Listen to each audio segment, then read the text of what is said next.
Let's start revising chapter number 9. Name of the chapter is Strategic Analysis of Operating Income. तो chapter का नाम देख के एक चीज तो क्लियर है कि ये चैप्टर के अंदर ऑपरेटिंग इनकम को स्ट्रेटेजिकली कैसे एनालाइज कर सकते हैं, बहुत सारा डिस्कशन किया जाएगा। ऑपरेटिंग इनकम का मतलब होता है प्योरली बिजनेस को ऑपरेट करने से जो भी इनकम होती है वो, यानी कि ऑपरेटिंग इनकम के अंदर फिनेंशियल इनकम नहीं आती और इन्वेस्टिंग इनकम नहीं आती। तो ये चैप्टर के अंदर हम ये सीखेंगे कि ऑपरेटिंग इनकम को अलग अलग तरीके से कैसे एनालाइज किया जा सकता है। कस्टमर वाइज भी इनकम एनालिसिस हो सकता है, प्रोडक्ट वाइज भी इनकम एनालिसिस हो सकता है। एडिशनली ऑपरेटिंग इनकम के साथ साथ ऑपरेटिंग एक्सपेंस को भी हम अलग अलग तरीके से एनालाइज करेंगे। फटाफट सबसे पहले ये देख लेते हैं कि ये पर्टिकुलर चैप्टर का एग्जाम पॉइंट ऑफ व्यू से अभी तक का पास्ट ट्रेंड क्या है, उसके बाद चैप्टर का कवरेज क्या है वो डिस्कस करेंगे, उसके बाद चैप्टर का रिवीजन स्टार्ट करेंगे।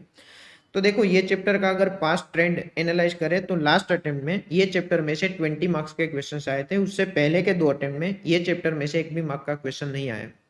एंड अगर पूरा पास्ट ट्रेंड एनालाइज करें तो ऑलमोस्ट सारे क्वेश्चन सिमिलर कॉन्सेप्ट में से टेस्ट हुए हैं, एक्टिविटी बेस्ड कॉस्टिंग, जिसके अंदर मैंने इंक्लूड किया है direct product profitability and customer account profitability. तो एक पॉइंट ऑफ व्यू से देखें तो ये पर्टिकुलर कॉन्सेप्ट हमारे लिए एग्जाम पॉइंट ऑफ व्यू से इंपॉर्टेंट हो सकता है। एडिशनली जो कॉन्सेप्ट अभी तक टेस्ट नहीं हुए, हो सकता है कि इंस्टीट्यूट अभी तक जो कॉन्सेप्ट टेस्ट नहीं हुए उसमें से भी क्वेश्चंस पूछ सकते हैं। तो सिंपल वर्ड्स में ये पूरा चैप्टर मेरे ख्याल से कमिंग अटेम्प्ट के लिए एग्जाम पॉइंट ऑफ व्यू से इंपॉर्टेंट हो सकता है, और वैसे भी छोटा सा चैप्टर है, फटाफट कंप्लीट हो जाएगा। फटाफट एक बार चैप्टर का कवरेज क्या है वो डिस्कस करते हैं, उसके बाद चैप्टर का रिवीजन स्टार्ट करेंगे। तो देखो ये चैप्टर को ब्रॉडली मैं 3 कैटेगरी में डिवाइड कर सकता हूँ। Category number 1 strategic profitability analysis. ये पूरे चैप्टर के अंदर सिर्फ ये एक कॉन्सेप्ट ऐसा है जिसके अंदर थोड़ी सी टेक्निकलिटी है, थोड़ा सा कंफ्यूजन क्रिएट हो सकता है। और कंफ्यूजन इसलिए क्रिएट हो सकता है कि इसके अंदर जितना भी कैलकुलेशन होगा वो हम स्टैंडर्ड कॉस्टिंग में जो कैलकुलेशन कर रहे थे उससे ऑलमोस्ट मैच होता है। तो हम क्या करेंगे, डिटेल में कंपैरिजन करेंगे कि ये पर्टिकुलर चैप्टर के अंदर कैसे कैलकुलेशन होगा एंड स्टैंडर्ड कॉस्टिंग के अंदर हम कैसे कैलकुलेशन कर रहे थे। डिटेल में कंपैरिजन करेंगे तो इसके अंदर भी कंफ्यूजन क्रिएट नहीं होगा। बाकी के कॉन्सेप्ट एकदम इजी है। Profitability analysis through activity based costing, जिसके अंदर 2 कॉन्सेप्ट डिस्कस करेंगे, direct product profitability and customer account profitability. And में कुछ मिसलेनियस टॉपिक्स रहेंगे, एबीसी, एबीएम एंड एबीबी, वो सारे कॉन्सेप्ट भी क्या कहना चाहते हैं वो डिस्कस करेंगे। सबसे पहले हम स्टार्ट करते हैं स्ट्रेटेजिक प्रॉफिटेबिलिटी एनालिसिस। इसके अंदर हम क्या करेंगे, सबसे पहले हम ये देखते हैं कि स्टैंडर्ड कॉस्टिंग के अंदर कैलकुलेशन कैसे होगा, उसके बाद हम ये देखेंगे कि ये पर्टिकुलर चैप्टर के अंदर कैलकुलेशन कैसे होगा, और यही लॉजिक को कंसीडर करते हुए ये चैप्टर को मैंने स्टैंडर्ड कॉस्टिंग के बाद रखा है।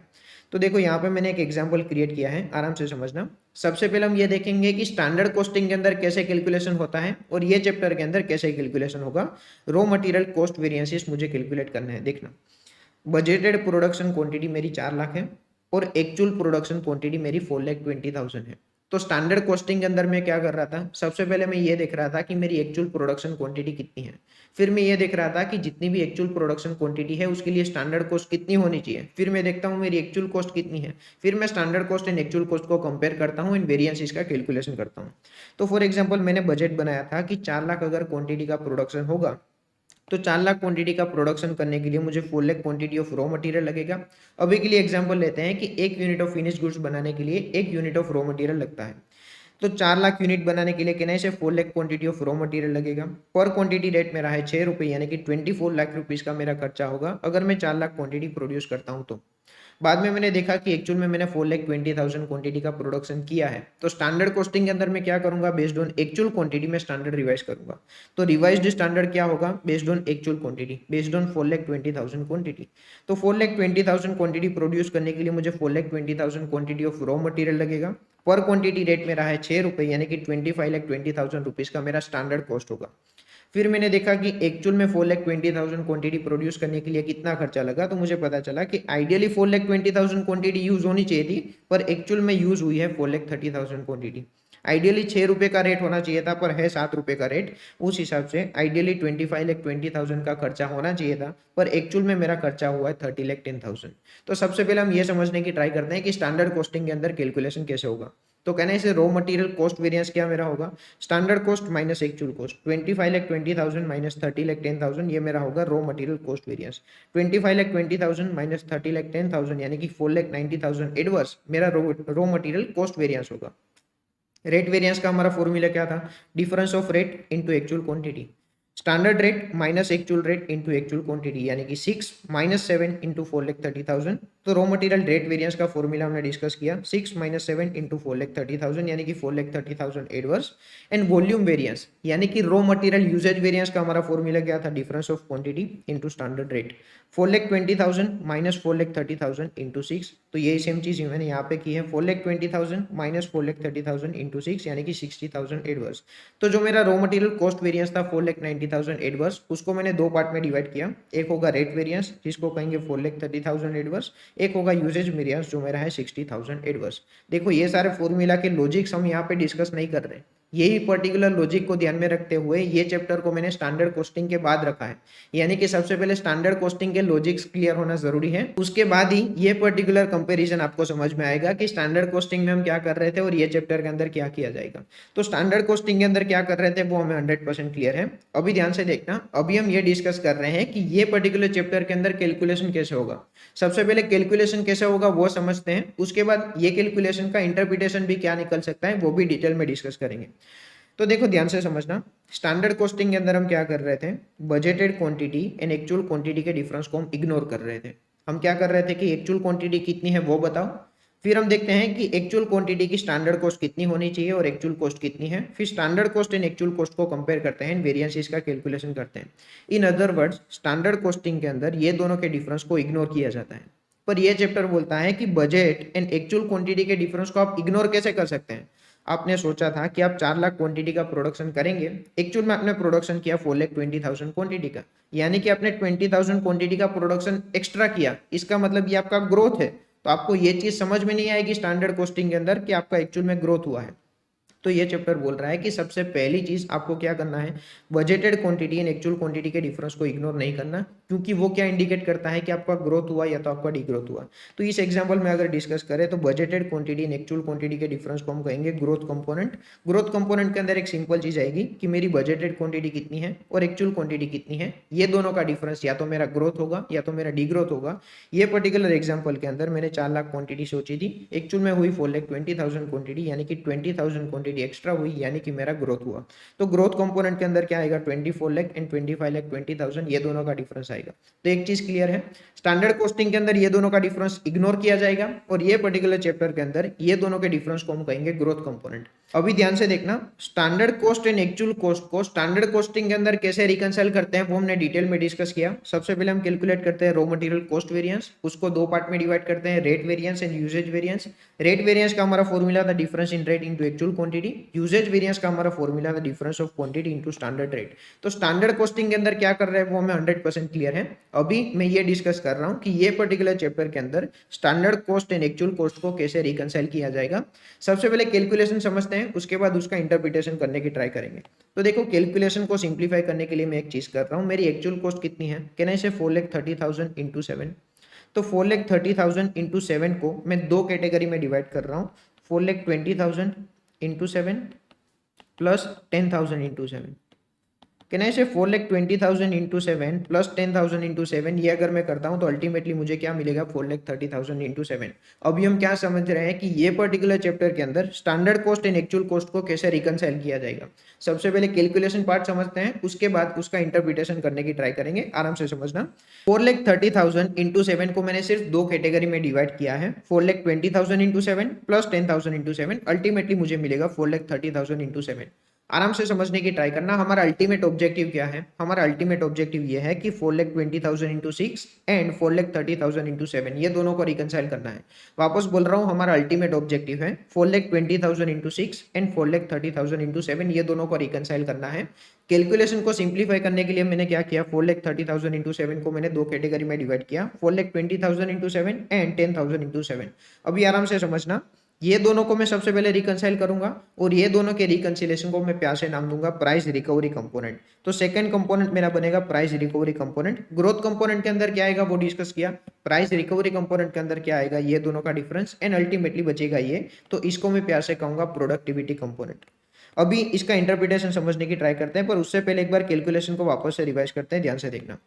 स्टैंडर्ड कॉस्टिंग के अंदर हम क्या कर रहे थे, standard cost and actual cost को रिकंसाइल कर रहे थे। कैसे रिकंसाइल कर रहे थे, standard cost minus actual cost के डिफरेंस को हम कहेंगे कॉस्ट वेरिएंस, उसको दो पार्ट में डिवाइड कर रहे थे, rate variance and usage variance. Rate variance का फॉर्मूला था difference of rate into actual quantity, usage variance का फॉर्मूला था difference of quantity into standard rate. अभी हम ये डिस्कस कर रहे हैं कि ये पर्टिकुलर चैप्टर के अंदर हम ये दोनों को रिकंसाइल कैसे करेंगे। हमारा अल्टीमेट ऑब्जेक्टिव है 4,20,000 इंटू 6 एंड 4,30,000 इंटू 7, ये दोनों को रिकंसाइल करना है। कैलकुलेशन को सिंप्लीफाई करने के लिए मैंने 4,30,000 इंटू 7 को दो पार्ट में डिवाइड किया, 4,20,000 इंटू 7 एंड 10,000 इंटू 7। दो पार्ट में डिवाइड करने के बाद ये दोनों को सबसे पहले मैं रिकंसाइल करूंगा। ये दोनों को जो रिकंसाइल करूंगा उसको मैं नाम दूंगा प्राइस रिकवरी कंपोनेंट, एंड बाकी बचेगा ये, इसको मैं प्यार से नाम दूंगा प्रोडक्टिविटी कंपोनेंट। अभी हम ये समझते हैं कि ये जो भी हमने कैलकुलेशन किया है उसका इंटरप्रिटेशन क्या निकलेगा। आराम से समझना, ग्रोथ कंपोनेंट का इंटरप्रिटेशन तो हमें क्लियर है। हमने सोचा था कि 4 लाख क्वांटिटी का प्रोडक्शन करेंगे, एक्चुअल में हमने 4,20,000 क्वांटिटी का प्रोडक्शन किया, यानी कि हमने 20,000 एक्स्ट्रा क्वांटिटी का प्रोडक्शन किया। ये हमारा ग्रोथ डिनोट करता है। अगर कम क्वांटिटी का प्रोडक्शन हुआ होता तो वो हमारा डी ग्रोथ होता। तो ग्रोथ कंपोनेंट का इंटरप्रिटेशन क्लियर है। अभी हम डिस्कस कर रहे हैं प्रोडक्टिविटी कंपोनेंट का। तो फॉर एग्जाम्पल ये एक एम्प्लॉय है जो मेरी कंपनी के अंदर काम करते हैं। ये एम्प्लॉय को मैंने रिस्पॉन्सिबिलिटी दी है कि भाई तेरा एक ही काम है जिंदगी में, तुझे प्रोडक्टिविटी मेंटेन करनी है। प्रोडक्टिविटी मेंटेन करने का मतलब क्या हुआ कि एक यूनिट को बनाने के लिए 1 यूनिट ऑफ रॉ मटेरियल लगता है। 1 यूनिट ऑफ फिनिश्ड गुड्स बनाने के लिए अगर 1 यूनिट ऑफ रॉ मटेरियल लगता है तो वो प्रोडक्टिविटी तुझे मेंटेन करनी है। यानी कि 4,20,000 क्वांटिटी प्रोड्यूस करने के लिए ideally 4,20,000 quantity of raw material use होना चाहिए। ये चीज इसको इंश्योर करनी है। अगर इससे ज्यादा यूज होती है तो इसके पूरे पैसे, इसके एक्चुअल पैसे इसके पास से रिकवर करूंगा। ये पर्टिकुलर एग्जांपल के अंदर इसका क्या काम था कि 4,20,000 क्वांटिटी प्रोड्यूस करने के लिए ideally 4,20,000 quantity of raw material use होना चाहिए था, पर एक्चुअल में यूज हुआ है 4,30,000 क्वांटिटी, यानी कि 10,000 क्वांटिटी एक्स्ट्रा यूज हुई है। तो ये 10,000 क्वांटिटी के पैसे मैं पूरे एक्चुअल पैसे इसके पास से रिकवर करूंगा। मैंने इसको बोला था कि प्रोडक्टिविटी मेंटेन करना, प्रोडक्टिविटी नहीं मेंटेन हुई तो मुझे एक्चुअल में जितना भी खर्चा हुआ ना वो मैं तेरे पास से रिकवर करूंगा। इस एग्जाम्पल में मुझे एक्चुअल में खर्चा हुआ 10,000 इंटू 7, तो एक्चुअल खर्चा मैं इसके पास से रिकवर करूंगा। यहाँ पे ये डिबेट करने का कोई मतलब नहीं है कि ये पर्टिकुलर चैप्टर के लॉजिक सही है या तो स्टैंडर्ड कॉस्टिंग के लॉजिक सही है। हम कितना भी डिबेट करेंगे इसके अंदर कोई चेंज नहीं होने वाला। तो एग्जाम के अंदर अगर मार्क्स चाहिए तो हमें एज इट इज याद रखना होगा कि स्टैंडर्ड कॉस्टिंग के अंदर कैलकुलेशन कैसे होगा एंड ये चैप्टर के अंदर कैलकुलेशन कैसे होगा। रिवीजन वीडियो के अंदर डिबेट करने में हम टाइम इन्वेस्ट नहीं करेंगे। तो हमने ग्रोथ कंपोनेंट का क्या इंटरप्रिटेशन निकल रहा है वो डिस्कस किया, एंड प्रोडक्टिविटी कंपोनेंट का इंटरप्रिटेशन डिस्कस किया। प्रोडक्टिविटी कंपोनेंट का सिंपल इंटरप्रिटेशन ये होगा कि तूने जितने भी एक्स्ट्रा क्वांटिटी यूज की, तो एक्स्ट्रा क्वांटिटी यूज करने की वजह से मुझे जितना एक्चुअल नुकसान होगा ना वो मैं इसके पास से रिकवर करूंगा। यहाँ पे 10,000 क्वांटिटी एक्स्ट्रा यूज हुई है, तो 10,000 क्वांटिटी एक्स्ट्रा यूज हुई, उसके बेसिस पे मुझे एक्चुअल नुकसान कितना हुआ 10,000 इंटू 7, तो ये पैसे मैं इसके पास से रिकवर करूंगा। इसका काम था प्रोडक्टिविटी मेंटेन करना। तो प्रोडक्टिविटी कंपोनेंट का इंटरप्रिटेशन हमने डिस्कस किया। अभी हम डिस्कस कर रहे हैं कि प्राइस रिकवरी कंपोनेंट का इंटरप्रिटेशन क्या निकलेगा।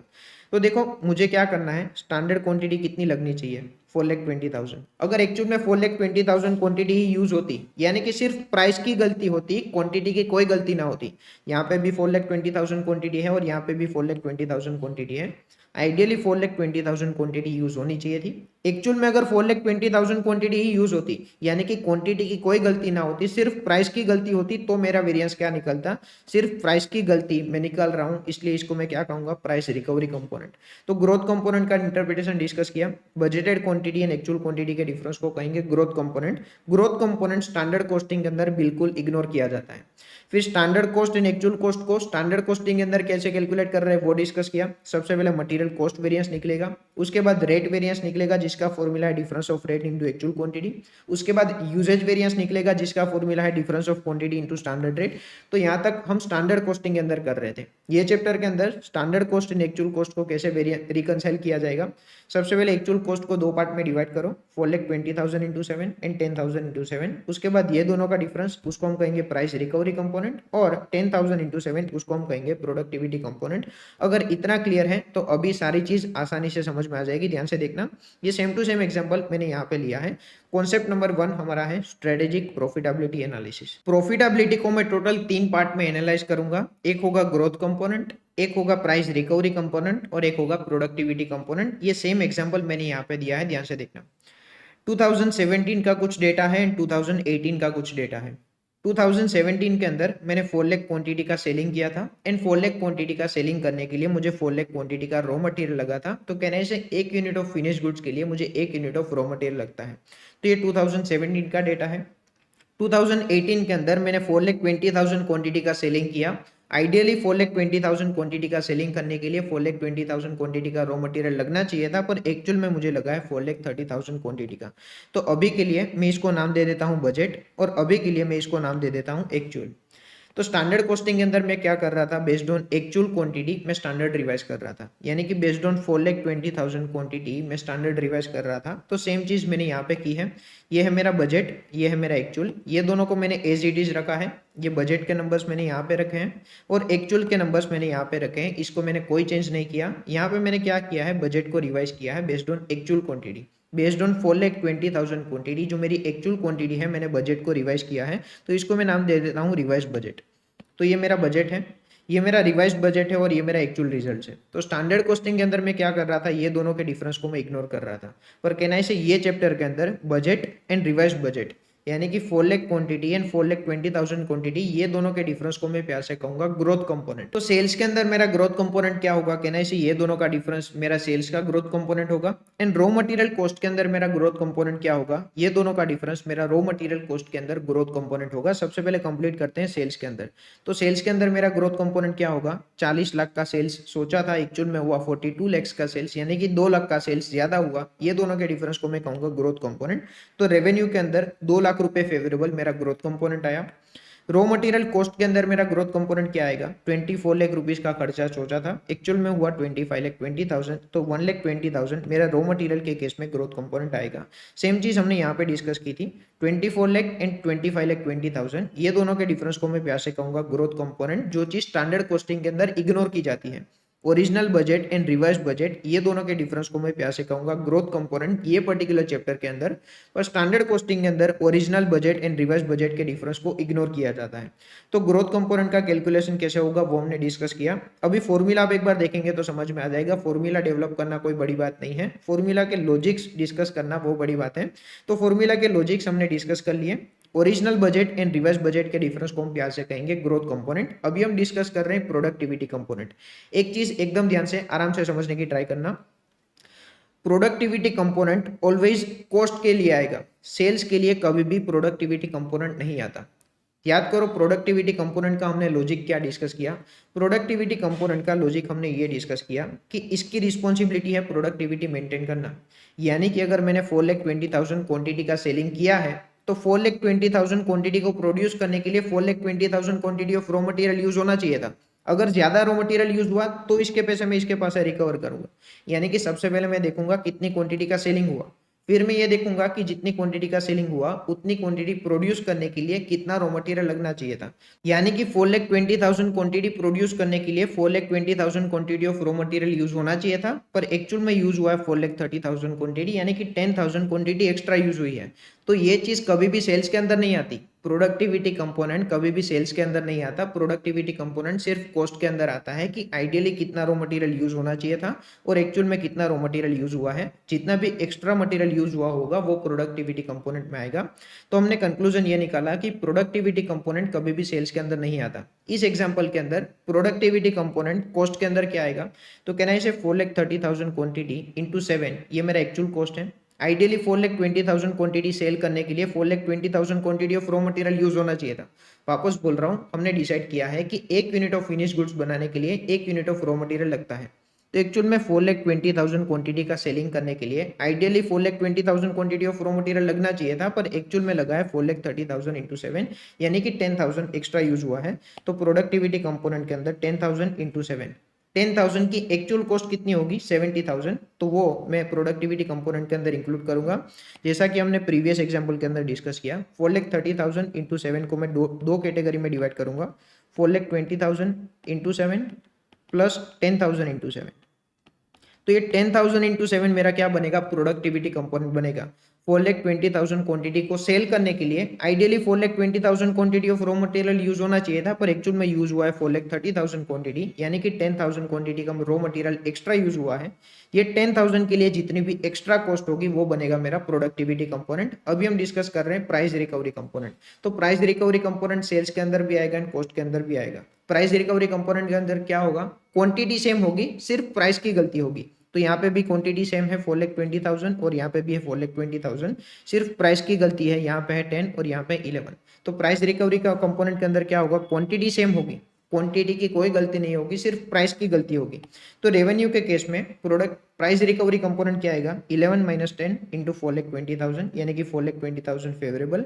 एंड रॉ मटेरियल के केस में भी अगेन ये दोनों के डिफरेंस को मैं कहूंगा price recovery component. Again quantity same होगी, क्वांटिटी की कोई गलती नहीं होगी, सिर्फ प्राइस की गलती होगी, इसलिए मैं इसको कहूंगा प्राइस रिकवरी कंपोनेंट। तो 6 माइनस 7 इंटू 4,20,000, 6 माइनस 7 इंटू 4,20,000, तो 4,20,000 एडवर्स मेरा क्या बनेगा, price recovery component. Again formula आप खुद डेवलप कर सकते हैं, फॉर्मूला के लॉजिक्स हमने डिटेल में डिस्कस किया।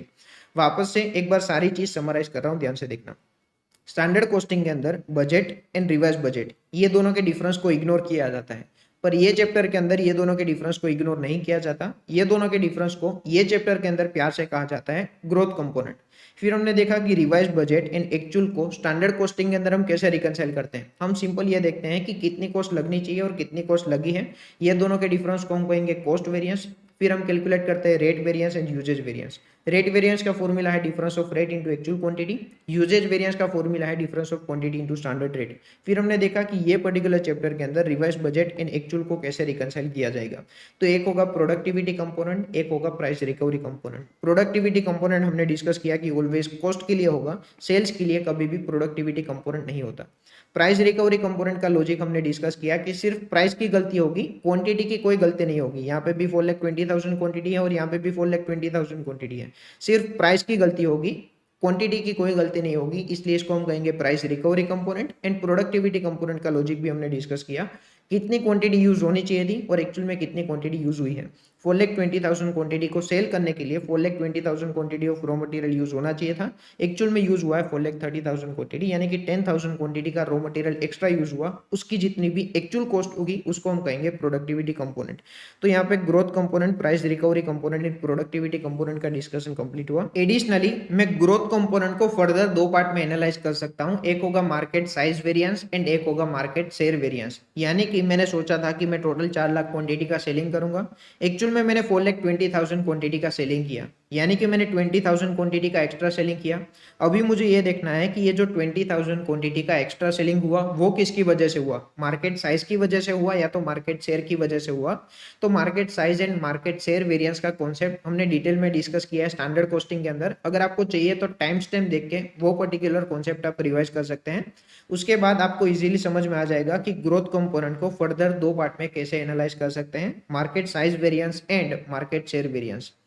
तो ये पर्टिकुलर कॉन्सेप्ट के अंदर हमारा अल्टीमेट ऑब्जेक्टिव था कि 16 लाख का कंट्रीब्यूशन जो हमारा बजटेड कंट्रीब्यूशन था एंड एक्चुअल कंट्रीब्यूशन जो हमारा 16,10,000, ये दोनों को रिकंसाइल करना है। तो ये दोनों के रिकंसिलेशन को हमने 3 पार्ट में डिवाइड किया, एक होगा ग्रोथ कंपोनेंट। ग्रोथ कंपोनेंट को मैं फर्दर 2 पार्ट में एनालाइज कर सकता हूँ, market size and market share. Second होगा price recovery component and last में प्रोडक्टिविटी कंपोनेंट। प्रोडक्टिविटी कंपोनेंट सिर्फ और सिर्फ कॉस्ट के लिए होगा, रेवेन्यू के लिए कभी भी प्रोडक्टिविटी कंपोनेंट नहीं आ सकता। तो वो रिकंसिलेशन की समरी मैंने यहाँ पे दी है। अभी हम ये डिस्कस कर रहे हैं कि फिक्स्ड ओवरहेड के केस में growth, price recovery and productivity component क्या होगा। यहाँ पे हमने क्या डिस्कस किया, रेवेन्यू के लिए तीनों कंपोनेंट क्या होंगे, वेरिएबल कॉस्ट के लिए growth, price recovery and productivity क्या होगा। अभी हम डिस्कस करेंगे फिक्स्ड ओवरहेड के केस में growth, price recovery and productivity क्या होगा। तो अभी के लिए ये पर्टिकुलर कॉन्सेप्ट को सी कैटेगरी देनी है तो दे सकते हैं। इंस्टीट्यूट ने अपनी मॉड्यूल के अंदर सिर्फ थियोरेटिकल एक्सप्लेनेशन दिया है, प्रैक्टिकल एक भी एग्जाम्पल ये पर्टिकुलर कॉन्सेप्ट का नहीं है। फिर भी मैंने एक कॉम्प्रिहेंसिव क्वेश्चन ड्राफ्ट किया है। आप ये क्वेश्चन एक बार देखेंगे तो ये क्वेश्चन के अंदर मैंने सारे पॉसिबल सिनारियोस कवर कर दिए हैं। ये क्वेश्चन के बाहर एक भी सिनारियो पॉसिबल नहीं हो सकता, मतलब इसके अंदर सारे सिनारियोस आ चुके हैं। एक बार क्वेश्चन में एक्सप्लेन कर देता हूँ। कुछ एग्जिस्टिंग सिनारियो है एंड प्रपोज्ड सिनारियो के अंदर मेरे पास टोटल 3 ऑप्शन है, option number 1, option number 2 and option number 3। तीनों ऑप्शन के अंदर डिफरेंस क्या है सबसे पहले वो समझा रहा हूँ। तो तीनों ऑप्शन के अंदर मेरा फिक्स कॉस्ट इंक्रीज हो रहा है। मेरा एग्जिस्टिंग फिक्स कॉस्ट 10 लाख रुपए है, वो 10 लाख से 12 लाख हुआ, यहाँ पे 24 लाख हुआ और यहाँ पे भी 24 लाख हुआ। तो तीनों ऑप्शन के अंदर मेरा फिक्स कॉस्ट इंक्रीज हो रहा है। ऑप्शन नंबर 1 के अंदर क्या है, मेरी कैपेसिटी एक्सपांड नहीं हो रही, मेरी एग्जिस्टिंग कैपेसिटी 1 लाख यूनिट की है। ऑप्शन नंबर 1 के अंदर भी मेरी कैपेसिटी 1 लाख यूनिट की है, यानी कि ऑप्शन नंबर 1 के अंदर मेरी कैपेसिटी एक्सपांड नहीं हो रही। ऑप्शन नंबर 2 के अंदर मेरी कैपेसिटी है 2 लाख यूनिट की, यानी कि मेरी कैपेसिटी एक्सपांड हुई है, पर मेरी लास्ट ईयर की कैपेसिटी सफिशिएंट नहीं थी, इसलिए मैंने कैपेसिटी एक्सपांड की है। तो ऑप्शन नंबर 2 के अंदर मेरा फिक्स कॉस्ट इंक्रीज हुआ, कैपेसिटी भी एक्सपांड हुई, पर कैपेसिटी एक्सपांड करने का रीजन है कि मेरी लास्ट ईयर की कैपेसिटी सफिशिएंट नहीं थी। ऑप्शन नंबर 3 के अंदर क्या होगा, मेरा फिक्स कॉस्ट इंक्रीज हो रहा है, मेरी कैपेसिटी भी एक्सपांड हो रही है, पर मेरी लास्ट ईयर की कैपेसिटी सफिशिएंट थी, फिर भी मैंने कैपेसिटी एक्सपांड की। लास्ट ईयर की कैपेसिटी 1 लाख यूनिट थी, उसमें से 2 लाख की हुई, पर लास्ट ईयर की कैपेसिटी ऑलरेडी सफिशिएंट थी, फिर भी मैंने कैपेसिटी एक्सपांड की है। तो आप ये एक बार एग्जांपल देखेंगे तो समझ में आ जाएगा। तीनों सिनेरियो के अंदर कैलकुलेशन कैसे होगा वो मैंने यहाँ पे एक्सप्लेन किया है। ये पीडीएफ की लिंक भी आपको डिस्क्रिप्शन में मिल जाएगी। तो एक बार चैप्टर की इंडेक्स में आते हैं। चैप्टर में अभी तक हमने डिस्कस किया है स्ट्रेटेजिक प्रॉफिटेबिलिटी एनालिसिस, जिसको हम 3 कैटेगरी में डिवाइड करेंगे, growth component, price recovery component and productivity component. हमने डिटेल में डिस्कस किया कि स्टैंडर्ड कॉस्टिंग के अंदर कैलकुलेशन कैसे होगा और ये चैप्टर के अंदर कैलकुलेशन कैसे होगा। अभी कोई भी कंफ्यूजन क्रिएट नहीं होना चाहिए। अभी हम स्टार्ट करेंगे category number 2, profitability analysis through activity based costing, जिसके अंदर 2 कॉन्सेप्ट आएंगे, direct product profitability and customer account profitability. पर ये दोनों कॉन्सेप्ट स्टार्ट करने से पहले हमें यह समझना होगा कि एक्टिविटी बेस्ड कॉस्टिंग क्या हमें कहना चाहता है। पर एक्टिविटी बेस्ड कॉस्टिंग स्टार्ट करने से भी पहले सबसे पहले हमें यह समझना होगा कि एक्टिविटी बेस्ड कॉस्टिंग को लाने की जरूरत क्यों हुई। एक्टिविटी बेस्ड कॉस्टिंग नहीं था, उससे पहले ओवरहेड्स नाम का चैप्टर था जो हमने इंटर या तो आईपीसीसी लेवल पे देखा। ओवरहेड्स चैप्टर था, उसकी कुछ लिमिटेशंस थी और वो लिमिटेशंस को दूर करने के लिए एक्टिविटी बेस्ड कॉस्टिंग को लाने की जरूरत पड़ी। यानी कि सबसे पहले क्विकली हम ये देखेंगे कि ओवरहेड्स चैप्टर में कैलकुलेशन कैसे होता था, उसकी लिमिटेशंस क्या क्या थी और उसको दूर करने के लिए एक्टिविटी बेस्ड कॉस्टिंग लाने की जरूरत पड़ी। एक बार हमें 100% ये क्लियर हो जाएगा कि एक्टिविटी बेस्ड कॉस्टिंग के अंदर कैलकुलेशन कैसे होगा, उसके बाद direct product profitability and customer account profitability आसानी से समझ में आ जाएगा। अभी के लिए हमारा टारगेट है एक्टिविटी बेस्ड कॉस्टिंग क्या होता है वो समझना। ध्यान से देखना, एक छोटा सा एग्जांपल लेके समझने की ट्राई कर रहे हैं। हमारा कॉन्सेप्ट नंबर 2 होगा profitability analysis through activity based costing. इसके अंदर सबसे पहले हम ये देखते हैं कि ओवरहेड्स चैप्टर के अंदर कैलकुलेशन कैसे हो रहा था, उसकी लिमिटेशंस क्या क्या थी और वो लिमिटेशंस को दूर करने के लिए एक्टिविटी बेस्ड कॉस्टिंग को लाने की जरूरत पड़ी। तो सबसे पहली चीज, ओवरहेड्स नाम का चैप्टर इन्वेंट क्यों किया गया। तो ओवरहेड्स का जिंदगी में एक ही काम था कि मेरी कंपनी के अंदर जितने भी फिक्स कॉस्ट इनकर हो रही है ना, वो मुझे प्रोडक्ट के ऊपर चार्ज करनी है। प्रोडक्ट की वेरिएबल कॉस्ट मुझे एकदम अच्छे से पता है, पर मेरी कंपनी के अंदर काफी सारी फिक्स कॉस्ट भी तो इनकर हो रही है, उसको भी मुझे प्रोडक्ट के ऊपर चार्ज तो करना होगा। फॉर एग्जाम्पल, मेरे पॉइंट ऑफ व्यू से अगर मैं बात करूं तो मेरी बुक की वेरिएबल कॉस्ट मुझे पता होगी। मेरी पेन ड्राइव अगर मैं प्रोवाइड कर रहा हूं तो उसकी वेरिएबल कॉस्ट मुझे पता होगी। बुक की वेरिएबल कॉस्ट क्या होगी, प्रिंटिंग कॉस्ट वेरिएबल कॉस्ट है। डिलीवरी में आपको कर रहा हूं तो डिलीवरी की कॉस्ट भी मेरे लिए वेरिएबल कॉस्ट है। पैकिंग मटेरियल की कॉस्ट भी मेरे लिए वेरिएबल कॉस्ट है। तो मेरी बुक की वेरिएबल कॉस्ट मुझे पता होगी। फिक्स कॉस्ट भी तो मुझे बुक के ऊपर चार्ज करनी होगी। फॉर एग्जांपल, स्टूडियो में रिकॉर्डिंग कर रहा हूँ तो स्टूडियो का डेप्रिसिएशन भी मुझे चार्ज करना होगा। मैंने अगर ऑफिस रेंट पे ली है तो वो रेंट भी मुझे बुक के ऊपर चार्ज करना होगा।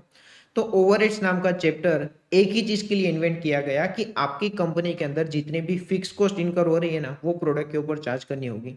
तो ओवरहेड्स चैप्टर ने हमें काफी सारी मेथड्स दी थी। लेबर आवर्स का यूज करके मैं फिक्स कॉस्ट चार्ज कर सकता हूँ, मशीन आवर्स का यूज करके भी चार्ज कर सकता हूँ, लेबर कॉस्ट के प्रोपोर्शन में भी चार्ज कर सकता हूँ, डिपेंडिंग कि आपकी क्या इंडस्ट्री है। अगर लेबर ओरिएंटेड इंडस्ट्री है तो ओवरहेड्स चैप्टर ये सजेस्ट कर रहा था कि जितने भी फिक्स कॉस्ट इनकर हो रही है ना, उसको लेबर आवर्स के प्रोपोर्शन में प्रोडक्ट के ऊपर चार्ज कर दो। मशीन ओरिएंटेड इंडस्ट्री है तो ओवरहेड्स चैप्टर ये सजेस्ट कर रहा था कि जितने भी फिक्स कॉस्ट इनकर हो रही है वो मशीन आवर्स के प्रोपोर्शन में चार्ज कर दो। एक छोटा सा एग्जांपल यहाँ पे दिया है, समझने की ट्राई करते हैं। मेरी कंपनी के अंदर 2 प्रोडक्ट है, product A and product B. Product A के 10,000 यूनिट्स का प्रोडक्शन करता हूँ, प्रोडक्ट बी के भी 10,000 यूनिट्स का प्रोडक्शन कर सकता हूँ। प्रोडक्ट ए के अंदर 20,000 मशीन आवर्स यूज हो रही है एंड प्रोडक्ट बी के अंदर टोटल 80,000 मशीन आवर्स यूज हो रही है। तो कहने से पर यूनिट प्रोडक्ट ए के अंदर 2 मशीन आवर्स यूज हो रही है एंड प्रोडक्ट बी के अंदर 8 मशीन आवर्स यूज हो रही है। Total machine hours divide by total number of units. Product ए की वेरिएबल कॉस्ट मुझे पता है एंड प्रोडक्ट बी की भी वेरिएबल कॉस्ट मुझे पता है। तो डेफिनेटली वेरिएबल कॉस्ट में तो वैसे भी कोई प्रॉब्लम नहीं होने वाला था। प्रॉब्लम कहाँ पे है, फिक्स कॉस्ट में प्रॉब्लम हो रहा है। ध्यान से देखना, मेरी कंपनी के अंदर टोटल 3 फिक्स कॉस्ट इनकर हो रहे हैं और तीनों फिक्स कॉस्ट का टोटल 4 लाख रुपए है। तो मेरा प्रॉब्लम ये है कि ये 4 लाख रुपए की जो फिक्स कॉस्ट है उसको भी मुझे product A and product B के ऊपर चार्ज करना है। तो फॉर एग्जांपल मशीन आवर्स का यूज करके मैं प्रोडक्ट की फिक्स कॉस्ट प्रोडक्ट के ऊपर चार्ज करने की ट्राई कर रहा हूँ। तो ध्यान से देखना, मेरी टोटल मशीन आवर्स कितनी है, प्रोडक्ट ए के अंदर है 20,000 एंड प्रोडक्ट बी के अंदर है 80,000, यानी कि मेरी टोटल मशीन आवर्स है 1 लाख एंड मेरी टोटल कॉस्ट कितनी है 4 लाख। तो मुझे पता चला कि पर आवर मेरा फिक्स कॉस्ट क्या है, तो मैंने कैलकुलेशन किया एब्जॉर्प्शन रेट पर आवर क्या होगा, total fix cost divide by total number of hours, 4 lakh divide by 1 lakh यानी कि 4। तो 4 रुपए पर आवर मेरा फिक्स कॉस्ट इनकर हो रहा है, ये मैंने कैलकुलेट किया एब्जॉर्प्शन रेट पर आवर। तो मुझे पता चला कि 1 घंटे अगर यूज कर रहा है ना तो मुझे 4 रुपए चार्ज करने हैं। तो प्रोडक्ट ए के अंदर 2 घंटे यूज हो रहा है एंड प्रोडक्ट बी के अंदर 8 घंटे यूज हो रहा है, यानी कि प्रोडक्ट ए के अंदर मुझे 8 रुपए चार्ज करने हैं एंड प्रोडक्ट बी के अंदर मुझे 32 रुपीज चार्ज करने हैं। वापस बोल रहा हूँ, मैंने कैलकुलेट किया है कि पर आवर मेरा एब्जॉर्प्शन रेट है 4 रुपए। तो प्रोडक्ट ए अगर 2 घंटे यूज करेगा तो 4 रुपए के हिसाब से मुझे 8 रुपए चार्ज करने होंगे एंड प्रोडक्ट बी अगर 8 घंटे यूज कर रहा है तो 4 रुपए के हिसाब से मुझे टोटल 32 रुपीज चार्ज करने होंगे। तो प्रोडक्ट ए की वेरिएबल कॉस्ट मुझे पता है, मुझे ये पता चल गया कि फिक्स कॉस्ट प्रोडक्ट ए के ऊपर मुझे कितना चार्ज करना होगा। प्रोडक्ट बी की भी वेरिएबल कॉस्ट मुझे पता है, मेरे पास ये डेटा अभी अवेलेबल है कि प्रोडक्ट बी के अंदर मुझे फिक्स कॉस्ट कितना चार्ज करना है। तो मैंने सिंपल कैलकुलेशन किया कि total cost of product A वो मुझे मिला 11 रुपए and total cost of product B वो मुझे मिला 36 रुपीज। तो इस हिसाब से मैंने टोटल कॉस्ट कैलकुलेट की।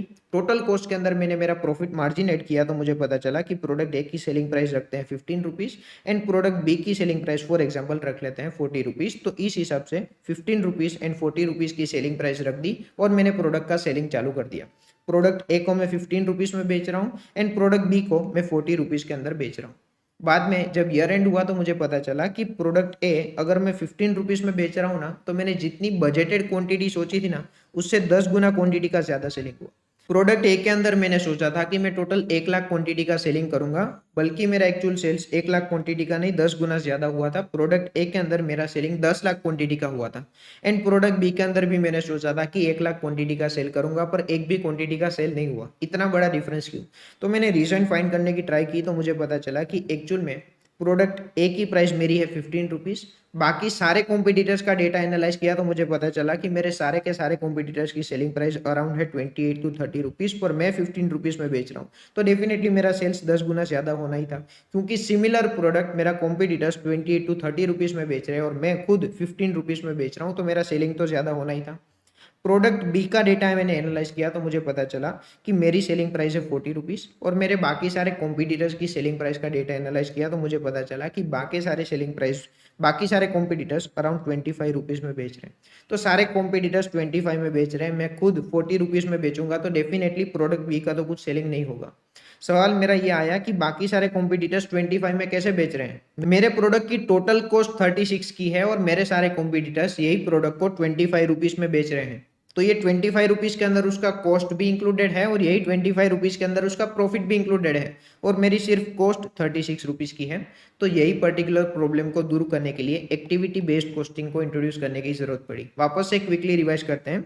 सबसे पहले मैंने देखा कि प्रोडक्ट की वेरिएबल कॉस्ट तो मुझे पता है, पर फिक्स कॉस्ट मुझे प्रोडक्ट के ऊपर कैसे चार्ज करनी है वो नहीं पता। मैंने देखा कि टोटल 4 लाख रुपए की फिक्स कॉस्ट है, ये फिक्स कॉस्ट मुझे product A and product B के ऊपर चार्ज करनी है। तो मैंने डिसाइड किया कि मशीन आर्स यूज्ड ये मेथड का यूज करके प्रोडक्ट ए एंड प्रोडक्ट की बी के ऊपर कॉस्ट चार्ज कर देता हूँ, यानी कि 2:8 के रेशियो में मैं कॉस्ट चार्ज कर देता हूँ। यानी कि सेटअप की कॉस्ट को भी मैंने 2:8 के रेशियो में डिवाइड किया, डेप्रिसिएशन को भी मैंने 2:8 के रेशियो में डिवाइड किया एंड डिलीवरी कॉस्ट को भी मैंने 2:8 के रेशियो में डिवाइड किया। बाद में मैंने मेरा कुछ डेटा एनालाइज किया तो मुझे पता चला product A and product B का एडिशनल डेटा मेरे पास अवेलेबल है। ध्यान से देखना, product A and product B के केस में मैंने नंबर ऑफ डिलीवरीज का डेटा एनालाइज किया तो पता चला कि प्रोडक्ट ए के अंदर टोटल 9200 डिलीवरीज हुई थी एंड प्रोडक्ट बी के अंदर सिर्फ 800 डिलीवरीज हुई थी। टोटल मैंने 10,000 डिलीवरी की, 10,000 डिलीवरी में से 9200 डिलीवरी प्रोडक्ट ए की थी एंड सिर्फ 800 डिलीवरी प्रोडक्ट बी की थी।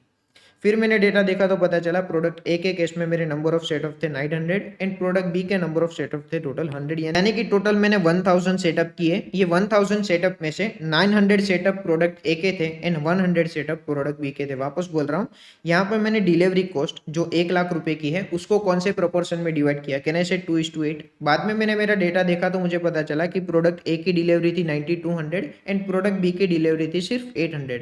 तो कैन आई से आइडियली 2:8 के रेशियो में मुझे डिवाइड नहीं करना चाहिए, मुझे क्या करना चाहिए, एक्चुअल नंबर ऑफ डिलीवरीज कितनी हुई है ये प्रोपोर्शन में मुझे डिलीवरी की कॉस्ट को डिवाइड करना चाहिए। सेटअप का डेटा भी देखें तो सेटअप की टोटल कॉस्ट 1,00,000 रुपए की थी और ये 1,00,000 रुपए की कॉस्ट को मैंने 2:8 के प्रोपोर्शन में डिवाइड किया, पर आइडियली मुझे 2:8 के प्रोपोर्शन में डिवाइड नहीं करना चाहिए था, क्योंकि प्रोडक्ट ए के मैंने नंबर ऑफ सेटअप्स देखे तो प्रोडक्ट ए के नंबर ऑफ सेटअप्स थे 900 एंड प्रोडक्ट बी के नंबर ऑफ सेटअप्स थे 100। तो कहना इसे 9:1 के रेशियो में डिवाइड होना चाहिए था। मेजोरिटी कॉस्ट प्रोडक्ट ए का होना चाहिए था, पर मेरे एग्जाम्पल में मेजोरिटी कॉस्ट गया प्रोडक्ट बी के ऊपर। मैंने 2:8 के रेशियो में सेटअप की कॉस्ट को भी डिवाइड किया, मैंने 2:8 के रेशियो में डेप्रिसिएशन को भी डिवाइड किया, एंड मैंने 2:8 के रेशियो में डिलीवरी की कॉस्ट को भी डिवाइड किया। पर आइडियली मुझे यह नहीं करना चाहिए। डिलीवरी की कॉस्ट को मुझे आइडियली कौन से रेशियो में डिवाइड करना चाहिए, नंबर ऑफ डिलीवरी के रेशियो में। सेटअप की कॉस्ट को मुझे आइडियली कौन से रेशियो में डिवाइड करना चाहिए, नंबर ऑफ सेटअप के रेशियो में। तो यही चीज हम एक्टिविटी बेस्ड कॉस्टिंग के अंदर करेंगे। अभी हमारा डिस्कशन ये होगा कि एक्टिविटी बेस्ड कॉस्टिंग के अंदर प्रोडक्ट के ऊपर कौन से बेसिस पे कॉस्ट चार्ज की जाएगी। तो यहाँ पे मैंने 4 स्टेप मेंशन किए हैं। ये 4 स्टेप फॉलो करके आप एक्टिविटी बेस्ड कॉस्टिंग का कोई भी क्वेश्चन इजीली सोल्व कर सकते हैं। आराम से समझने की ट्राई करते हैं। स्टेप नंबर 1 है डिफाइन एक्टिविटीज। सबसे पहले आपको ये डिफाइन करना होगा कि आपकी नंबर ऑफ एक्टिविटीज कितनी है। हमारे एग्जांपल में टोटल 3 एक्टिविटी है। एक सेटअप की एक्टिविटी है, डेप्रिसिएशन की एक्टिविटी है एंड डिलीवरी कॉस्ट की एक्टिविटी है। तो सबसे पहले हमने एक्टिविटी को डिफाइन किया कि हमारे एग्जांपल में टोटल 3 एक्टिविटी है। स्टेप नंबर 2 होगा assign cost to each activity. कौन सी एक्टिविटी का कितना कॉस्ट है वो हमें आइडेंटिफाई करना होगा। तो सेटअप की कॉस्ट है 1,00,000 रुपए, डेप्रिसिएशन की कॉस्ट है 2,00,000 रुपए, डिलीवरी की कॉस्ट है 1,00,000 रुपए। तो ये एग्जाम्पल के अंदर हमारे पास डायरेक्टली डेटा अवेलेबल था कि कौन सी एक्टिविटी की कितनी कॉस्ट है। एग्जाम के अंदर हो सकता है कि आपको ये अलग से कैलकुलेट करना होगा कि कौन सी एक्टिविटी की कितनी कॉस्ट है, और उसके अंदर भी कोई भी कॉम्प्लिकेशंस नहीं होगा, सिर्फ डूएस डायरेक्टेड जैसा होगा। आप आसानी से क्वेश्चन समझेंगे तो आपको समझ में आ जाएगा कि कौन सी एक्टिविटी की कितनी कॉस्ट है। तो ये एग्जांपल के अंदर हमारे पास डायरेक्टली डेटा अवेलेबल है कि कौन सी एक्टिविटी की कितनी कॉस्ट है। सेटअप की कॉस्ट 1,00,000 रुपए है, डेप्रिसिएशन की कॉस्ट 2,00,000 रुपए है, डिलीवरी की कॉस्ट 1,00,000 रुपए है। स्टेप नंबर 3 होगा define cost driver. Cost driver क्या है वो हमें डिफाइन करना होगा। कॉस्ट ड्राइवर का मतलब होता है कि मेरी कॉस्ट को ड्राइव कौन करेगा। हमारे एग्जांपल में हमारी डिलीवरी की कॉस्ट को कौन ड्राइव करेगा, कैन आई से नंबर ऑफ डिलीवरीज। सेटअप की एक्टिविटी का कॉस्ट ड्राइवर क्या होगा, कैन आई से number of setups. Cost driver का सिंपल मतलब होता है कि मेरी कॉस्ट को ड्राइव कौन करेगा। मेरी डिलीवरी की कॉस्ट को ड्राइव करेगा नंबर ऑफ डिलीवरीज, मेरी सेटअप की कॉस्ट को ड्राइव करेगा नंबर ऑफ सेटअप्स। तो कॉस्ट ड्राइवर का मतलब हमने डिस्कस किया। तो स्टेप नंबर 3 के अंदर हमें क्या करना है, define cost driver for each activity. तो सेटअप की एक्टिविटी के लिए कॉस्ट ड्राइवर क्या होगा, नंबर ऑफ सेटअप्स। डेप्रिसिएशन की एक्टिविटी के लिए हमारा कॉस्ट ड्राइवर क्या होगा, number of machine hours. And delivery की एक्टिविटी के लिए हमारा कॉस्ट ड्राइवर क्या होगा, नंबर ऑफ डिलीवरीज। तो स्टेप नंबर 1 में हमने डिफाइन किया कि हमारी कौन कौन सी एक्टिविटी है। स्टेप नंबर 2 में हमने डिसाइड किया कि कौन सी एक्टिविटी की कितनी कॉस्ट है। स्टेप नंबर 3 में हमने कॉस्ट ड्राइवर डिफाइन किया कि कौन सी एक्टिविटी का कॉस्ट ड्राइवर क्या है। स्टेप नंबर 4 के अंदर क्या करना है, cost per cost driver. Total cost पता है पर cost per cost driver calculate करने हैं। हमारे एग्जांपल में सेटअप की एक्टिविटी का कॉस्ट ड्राइवर क्या है, नंबर ऑफ सेटअप्स। सेटअप की एक्टिविटी की टोटल कॉस्ट कितनी है, 1 लाख। तो हमें कॉस्ट पर सेटअप कैलकुलेट करना है, यानी कि cost per cost driver calculate करना है।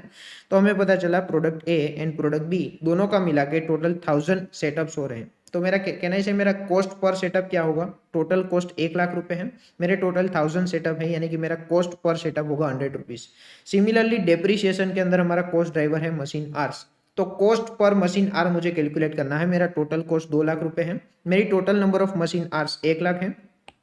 2,00,000 रुपए डिवाइड बाई 1,00,000 मशीन आवर्स, यानी कि कॉस्ट पर कॉस्ट ड्राइवर मेरा होगा 2 रुपए, यानी कि कॉस्ट पर मशीन आवर मेरा 2 रुपए होगा। एंड लास्ट में डिलीवरी की मेरी टोटल कॉस्ट है 1,00,000, मेरी टोटल नंबर ऑफ डिलीवरीज कितनी है 10,000। तो मेरा कॉस्ट पर डिलीवरी क्या होगा, यानी कि कॉस्ट पर कॉस्ट ड्राइवर क्या होगा, 1,00,000 डिवाइड बाई 10,000, यानी कि 10 रुपीज। तो मुझे पता चला पर सेटअप मेरी कॉस्ट हो रही है 100 रुपीज, पर डिलीवरी मेरी कॉस्ट हो रही है 10 रुपए, एंड पर मशीन आर मेरा डेप्रिसिएशन बन रहा है 2 रुपए। अभी मुझे कैलकुलेशन करने के अंदर कोई प्रॉब्लम नहीं होगा। मेरे पास है cost of A and cost of B. तो अभी मुझे पता है कि प्रोडक्ट ए के अंदर नंबर ऑफ सेटअप्स हुए 900, मेरी पर सेटअप कॉस्ट 100 रुपीज, यानी कि मशीन प्रोडक्ट ए के अंदर मेरी टोटल सेटअप कॉस्ट कितनी होगी 90,000। मुझे पता है मेरी पर सेटअप कॉस्ट 100 रुपीज है। प्रोडक्ट बी के अंदर नंबर ऑफ सेटअप्स हुए 100, यानी कि बी के अंदर सेटअप की कॉस्ट कितनी होगी 100 इंटू 100, यानी कि 10,000 रुपीज। सिमिलरली मैं डेप्रिसिएशन कैलकुलेट करूंगा, सिमिलरली मैं डिलीवरी की कॉस्ट कैलकुलेट करूंगा, तो मुझे पता चलेगा कि प्रोडक्ट ए की टोटल कॉस्ट कितनी है 2,22,000 एंड प्रोडक्ट बी की टोटल कॉस्ट कितनी है 1,78,000। तो आराम से समझना ओवरहेड चैप्टर के अंदर क्या हो रहा था, टोटल 4 लाख की कॉस्ट को मैं 2:8 के रेशियो में डिवाइड कर रहा था, और यहाँ पे क्या हुआ, 4 लाख की कॉस्ट को 2,20,000 एंड 1,78,000 के प्रोपोर्शन में डिवाइड किया। सबसे पहले हमने 1 बाय 1 डिवाइड किया कि सेटअप की कॉस्ट को अलग से डिवाइड करो नंबर ऑफ सेटअप के रेशियो में, डेप्रिसिएशन की कॉस्ट को अलग डिवाइड करो मशीन आवर्स के प्रोपोर्शन में, डिलीवरी की कॉस्ट को अलग रेशियो में डिवाइड करो नंबर ऑफ डिलीवरीज के प्रोपोर्शन में। तो अकॉर्डिंगली आपको टोटल कॉस्ट कैलकुलेट करनी होगी। तो मेरे पास टोटल कॉस्ट का डेटा है, तो इजीली मैं पर यूनिट का डेटा कैलकुलेट कर सकता हूं। तो एक्टिविटी बेस्ड कॉस्टिंग का कोई भी क्वेश्चन आता है, ये 4 स्टेप फॉलो करके आप वो क्वेश्चन इजीली सोल्व कर सकते हैं। तो एक्टिविटी बेस्ड कॉस्टिंग के अंदर कैलकुलेशन कैसे होगा वो हमने डिस्कस किया। एक्टिविटी बेस्ड कॉस्टिंग के कॉन्सेप्ट में से हमें एक सिंपल लर्निंग ये लेना है कि जब भी आपको कोई फिक्स कॉस्ट प्रोडक्ट के ऊपर चार्ज करना है, तो कोई सिंगल मेथड का यूज करके प्रोडक्ट के ऊपर फिक्स कॉस्ट चार्ज मत करो। आप क्या करो, आप ये देखो कि सबसे पहले आपकी कंपनी के अंदर कौन कौन सी एक्टिविटी परफॉर्म हो रही है, वो एक्टिविटी की कॉस्ट कितनी है। उसके बाद ये देखो कि कौन सा प्रोडक्ट कितनी एक्टिविटी कंज्यूम कर रहा है। हमारे एग्जांपल में प्रोडक्ट ए के अंदर डिलीवरी की एक्टिविटी ज्यादा कंज्यूम हो रही थी, टोटल 9200 डिलीवरीज कंज्यूम हो रही थी, और प्रोडक्ट बी के केस में वो डिलीवरी की एक्टिविटी सिर्फ 800 कंज्यूम हो रही थी। यानी कि एक्टिविटी बेस्ड कॉस्टिंग का कॉन्सेप्ट कहता है कि आपको ये देखना होगा कि कौन सा प्रोडक्ट कितनी एक्टिविटी कंज्यूम कर रहा है। जो प्रोडक्ट ज्यादा एक्टिविटी कंज्यूम कर रहा होगा, तो वो पर्टिकुलर एक्टिविटी की कॉस्ट वो प्रोडक्ट में ज्यादा अलोकेट होगी। प्रोडक्ट ए ज्यादा डिलीवरी कंज्यूम कर रहा है, तो डिलीवरी की कॉस्ट प्रोडक्ट ए के अंदर ज्यादा प्रोपोर्शन में चार्ज की जाएगी। इन सिंपल वर्ड्स, जो प्रोडक्ट ज्यादा एक्टिविटी कंज्यूम करेगा, वो पर्टिकुलर प्रोडक्ट के अंदर वो पर्टिकुलर एक्टिविटी की ज्यादा कॉस्ट अलोकेट की जाएगी। वो ये सिंगल लर्निंग हमें एक्टिविटी बेस्ड कॉस्टिंग में से लेना है। तो यहाँ पे एक्टिविटी बेस्ड कॉस्टिंग का कॉन्सेप्ट कंप्लीट हुआ। अभी हम डिस्कस करेंगे direct product profitability and customer account profitability. इसके अंदर कोई भी कॉम्प्लिकेशंस नहीं है। एक्टिविटी बेस्ड कॉस्टिंग के अंदर हमने जो भी डिस्कस किया, वही लॉजिक वही लर्निंग अप्लाई करके हमें डायरेक्ट प्रोडक्ट प्रॉफिटेबिलिटी कैलकुलेट करना है। डायरेक्ट प्रोडक्ट प्रॉफिटेबिलिटी का कॉन्सेप्ट एक सिंपल चीज बोल रहा है कि जब भी आप कोई बिजनेस कर रहे हो, तो बिजनेस को सिर्फ मैक्रो लेवल पे इवेल्युएट मत करो। यानी कि सिर्फ ये मत सोचो कि पूरा बिजनेस प्रॉफिटेबल है या तो पूरा बिजनेस प्रॉफिटेबल नहीं है। आपको माइक्रो लेवल पे चीजों को इवेल्युएट करना होगा। यानी कि आपको ये सोचना होगा कि आप पूरे बिजनेस में जितने भी प्रोडक्ट का बिजनेस कर रहे हैं, वो इंडिविजुअल प्रोडक्ट की प्रॉफिटेबिलिटी कितनी है। पूरे बिजनेस की प्रॉफिटेबिलिटी तो इवेल्युएट करनी है, साथ साथ में आपको ये भी देखना है कि बिजनेस के अंदर जितने भी प्रोडक्ट का बिजनेस कर रहे हैं, वो इंडिविजुअल प्रोडक्ट की प्रॉफिटेबिलिटी क्या है। अगर हम इंडिविजुअल प्रोडक्ट की प्रॉफिटेबिलिटी कैलकुलेट करते हैं, तो इसको हम कहेंगे डायरेक्ट प्रोडक्ट प्रॉफिटेबिलिटी। डीपीपी करने से पहले हो सकता है कि आपको ये लग रहा है कि वो पर्टिकुलर प्रोडक्ट आपके लिए प्रॉफिटेबल है, पर डीपीपी करने के बाद आपका ये कंक्लूजन भी आ सकता है कि वो पर्टिकुलर प्रोडक्ट आपके लिए प्रॉफिटेबल नहीं है। एक छोटा सा एग्जांपल देके समझाने की ट्राई कर रहा हूँ। फॉर एग्जाम्पल, मैं इवेल्युएट कर रहा हूँ कि मुझे कोई इलेक्ट्रॉनिक गुड्स का बिजनेस करना है। अभी मेरे पास दो ऑप्शन है कि मुझे कौन से प्रोडक्ट का बिजनेस करना चाहिए। मेरे पास दो ऑप्शन है, या तो मुझे फ्रिज का बिजनेस करना चाहिए, एंड दूसरा इलेक्ट्रॉनिक गुड्स मैंने इवेल्युएट किया, या तो मुझे लैपटॉप का बिजनेस करना चाहिए। फिर मैंने कुछ नंबर्स एनालाइज किए, तो मैंने सोचा यार मैं फ्रिज का अगर बिजनेस करता हूँ, तो एक फ्रिज मैं 1 लाख में परचेस कर सकता हूँ, एंड यही फ्रिज को मैं 1.1 लाख यानी कि 1,10,000 में बेच सकता हूँ। यानी कि फ्रिज में से मुझे 10,000 रुपये का फायदा होगा। फिर मैंने लैपटॉप का इवेल्युएट किया, तो मुझे पता चला कि एक लैपटॉप को मैं 70,000 में परचेस कर सकता हूँ, एंड यही लैपटॉप को मैं 75,000 में बेच सकता हूँ। यानी कि लैपटॉप में से मुझे 5,000 का फायदा हो सकता है। तो अगर मैं इंडिविजुअल प्रोडक्ट सिर्फ इतना डेटा एनालाइज करूँ, तो हो सकता है कि मुझे लग रहा है कि मेरे लिए कौन सा प्रोडक्ट प्रॉफिटेबल है, मेरे लिए फ्रिज प्रॉफिटेबल है। फिर मैंने सोचा कि यार कोई भी प्रोडक्ट का बिजनेस करता हूँ, मुझे एक शॉप रेंट पे लेनी होगी, तो मैंने एक इवेल्युएट किया कि ये शॉप मुझे रेंट पे लेनी होगी। ये शॉप का रेंट फॉर एग्जांपल है 4 lakh rupees per month, 4 lakh रुपए महीना ये पर्टिकुलर शॉप का रेंट है। मैंने सोचा कि ये शॉप के अंदर मैं सिर्फ फ्रिज का बिजनेस करता हूँ ना, तो आइडियली मैं ये शॉप के अंदर 50 फ्रिज का स्टोरेज कर सकता हूँ। 50 फ्रिज का स्टोरेज ये पर्टिकुलर शॉप के अंदर मैं कर सकता हूँ। फिर मैंने एक और चीज इवेल्युएट की कि यही शॉप के अंदर मैं अगर लैपटॉप का बिजनेस कर रहा हूँ ना, तो यही शॉप के अंदर मैं टोटल 350 लैपटॉप का स्टोरेज कर सकता हूँ। यानी कि अगर सिर्फ फ्रिज का स्टोरेज किया तो मैं 50 फ्रिज का स्टोरेज कर सकता हूँ, और अगर सिर्फ लैपटॉप का बिजनेस किया तो मैं 350 लैपटॉप का स्टोरेज कर सकता हूँ। तो आइडियली मुझे कौन से प्रोडक्ट का बिजनेस करना चाहिए। तो मैंने ये सब चीज एनालाइज की, तो मुझे लगा कि फ्रिज इतना प्रॉफिटेबल नहीं है जितना लैपटॉप प्रॉफिटेबल है। एडिशनली फॉर एग्जांपल, मैंने बिजनेस स्टार्ट किया, तो मैंने सोचा कि मैं कोई भी गुड्स कस्टमर को बेचूंगा, उसके साथ साथ में उसको मैं फ्री डिलीवरी दूंगा एंड फ्री इंस्टॉलेशन दूंगा। तो फिर मैं इवेल्युएट कर रहा हूँ कि अगर मैंने फ्रिज का बिजनेस किया, तो डिलीवरी का कितना ज्यादा एक्सपेंस होगा, फ्रिज को इंस्टॉलेशन करने में भी मुझे कितना खर्चा इनकर होगा। यानी कि मुझे ये सिर्फ 10,000 को देख के बिजनेस नहीं करना चाहिए। प्रोडक्ट का प्रॉफिट इवेल्युएट करते टाइम मुझे सिर्फ डायरेक्ट कॉस्ट कंसीडर नहीं करनी चाहिए। ये मेरी डायरेक्ट कॉस्ट है, ये मेरी डायरेक्ट सेलिंग प्राइस है, प्रोडक्ट की प्रॉफिटेबिलिटी इवेल्युएट करते टाइम मुझे सिर्फ डायरेक्ट कॉस्ट कंसीडर नहीं करनी चाहिए, बल्कि मुझे सारी की सारी कॉस्ट प्रोडक्ट की कंसीडर करनी चाहिए। यही सिंपल लर्निंग हमें डायरेक्ट प्रोडक्ट प्रॉफिटेबिलिटी का कॉन्सेप्ट कहता है। अगर यही एग्जांपल में मैं लैपटॉप का बिजनेस कर रहा होता तो कहना से लैपटॉप की डिलीवरी कॉस्ट इतनी ज्यादा नहीं आती जितनी फ्रिज की डिलीवरी कॉस्ट आती। लैपटॉप में कोई फ्री इंस्टॉलेशन का खर्चा भी नहीं होता जितना फ्रिज के अंदर होता है। तो सिर्फ डायरेक्ट कॉस्ट मुझे नहीं कंसीडर करनी चाहिए, मुझे साथ साथ में इनडायरेक्ट कॉस्ट भी कंसीडर करनी चाहिए। यही एग्जाम्पल के अंदर बात करें तो देखो हमने एक चीज इवेल्युएट की कि प्रोडक्ट के अंदर सिर्फ डायरेक्ट कॉस्ट कंसीडर नहीं करेंगे, साथ साथ में इनडायरेक्ट कॉस्ट भी कंसीडर करेंगे। सवाल ये आता है कि ये इनडायरेक्ट कॉस्ट मुझे प्रोडक्ट के ऊपर चार्ज कैसे करूं। तो देखो एक सिंपल चीज है, आपको ये पता है कि ये पर्टिकुलर शॉप का रेंट कितना है 4 लाख रुपए महीना। आपको ये भी पता होगा कि ये पर्टिकुलर शॉप का एरिया कितना है। फॉर एग्जाम्पल लेते हैं कि 40,000 स्क्वायर मीटर ये पर्टिकुलर शॉप का एरिया है। तो आपको ये पता है कि ये शॉप का रेंट कितना है, आपको ये भी पता है कि ये शॉप का एरिया कितना है। तो आपको सिंपल ये चीज पता चल जाएगी कि पर स्क्वायर मीटर फॉर एग्जांपल आपका रेट मिल रहा है 10 रुपए। 4 लाख डिवाइड बाई 40,000, तो पर स्क्वायर मीटर आपका रेंट कितना है 10 रुपए। तो आपको ये पता चल गया कि पर स्क्वायर मीटर आपका रेंट है 10 रुपए। फिर आपको ये पता होगा कि फ्रिज कितनी स्पेस रोक रहा है और लैपटॉप कितनी स्पेस रोक रहा है। तो अकॉर्डिंगली आप इजिली कैलकुलेट कर सकते हैं कि पर फ्रिज आपको शॉप का रेंट कितना चार्ज करना है। यही चीज तो हमने एक्टिविटी बेस्ड कॉस्टिंग के अंदर की। एक्टिविटी बेस्ड कॉस्टिंग के अंदर हमने 4 स्टेप में सॉल्यूशन इवेल्युएट किया। सबसे पहले डिफाइन करो आपकी एक्टिविटी क्या है। तो इस एग्जांपल में हमने डिफाइन किया कि रेंट हमारी एक एक्टिविटी है। तो स्टेप 1 हमारा क्लियर हुआ। स्टेप 2 में हमने क्या किया, assign cost to each activity. तो रेंट का कॉस्ट क्या है वो हमने असाइन किया कि 4 लाख रुपए रेंट का कॉस्ट है। फिर step number 3 define cost driver.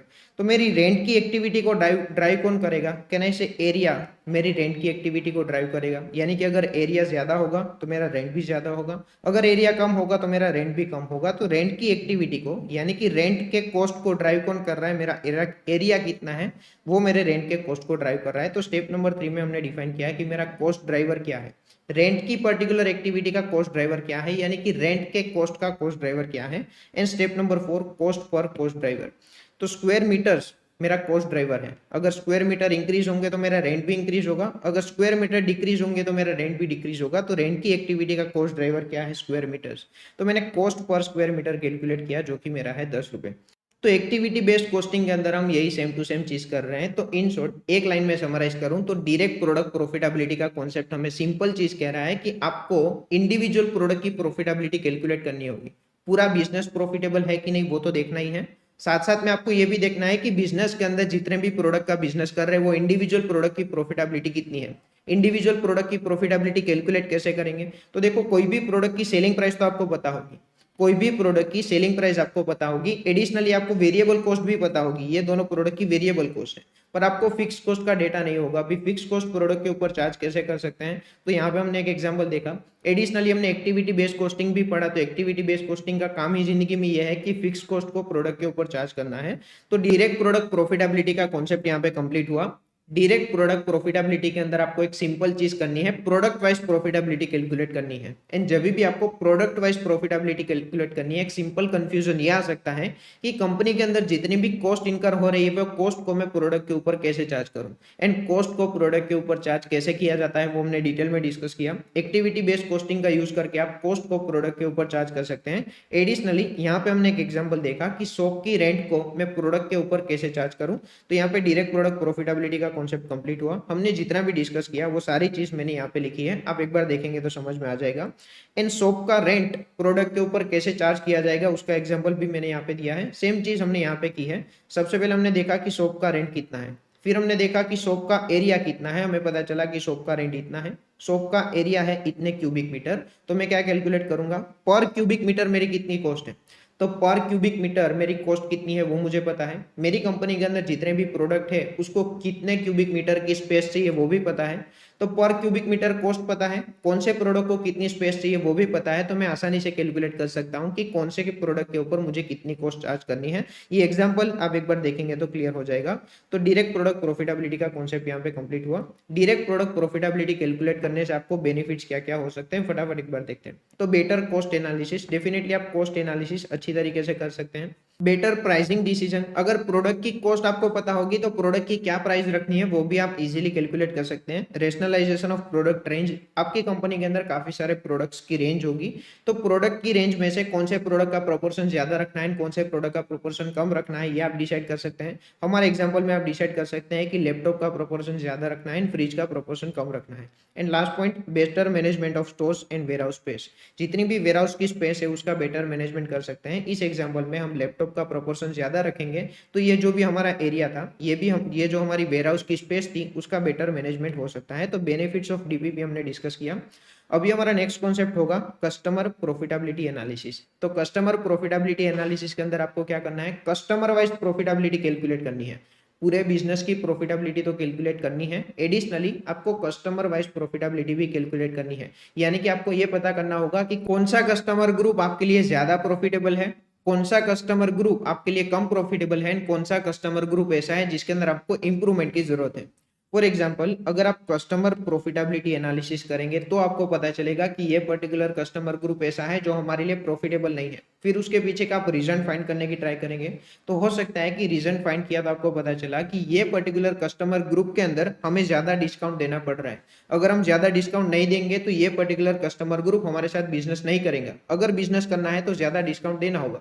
तो ज्यादा डिस्काउंट क्यों दे रहे हैं उसके पीछे का रीजन हम फाइंड करेंगे, एंड अगर हम रीजन फाइंड करेंगे तो अकॉर्डिंगली हम करेक्टिव मेजर्स ले सकते हैं, ताकि वो कस्टमर ग्रुप जो हमारे लिए ज्यादा प्रॉफिटेबल नहीं है उसको हम ज्यादा प्रॉफिटेबल बना सकते हैं। तो अगर कस्टमर प्रॉफिटेबिलिटी एनालिसिस किया तो पता चला कि ये कस्टमर ग्रुप प्रॉफिटेबल नहीं है, फिर हमने रीजन फाइंड करने की ट्राई की और रीजन फाइंड करने के बाद हम करेक्टिव मेजर्स ले सकते हैं।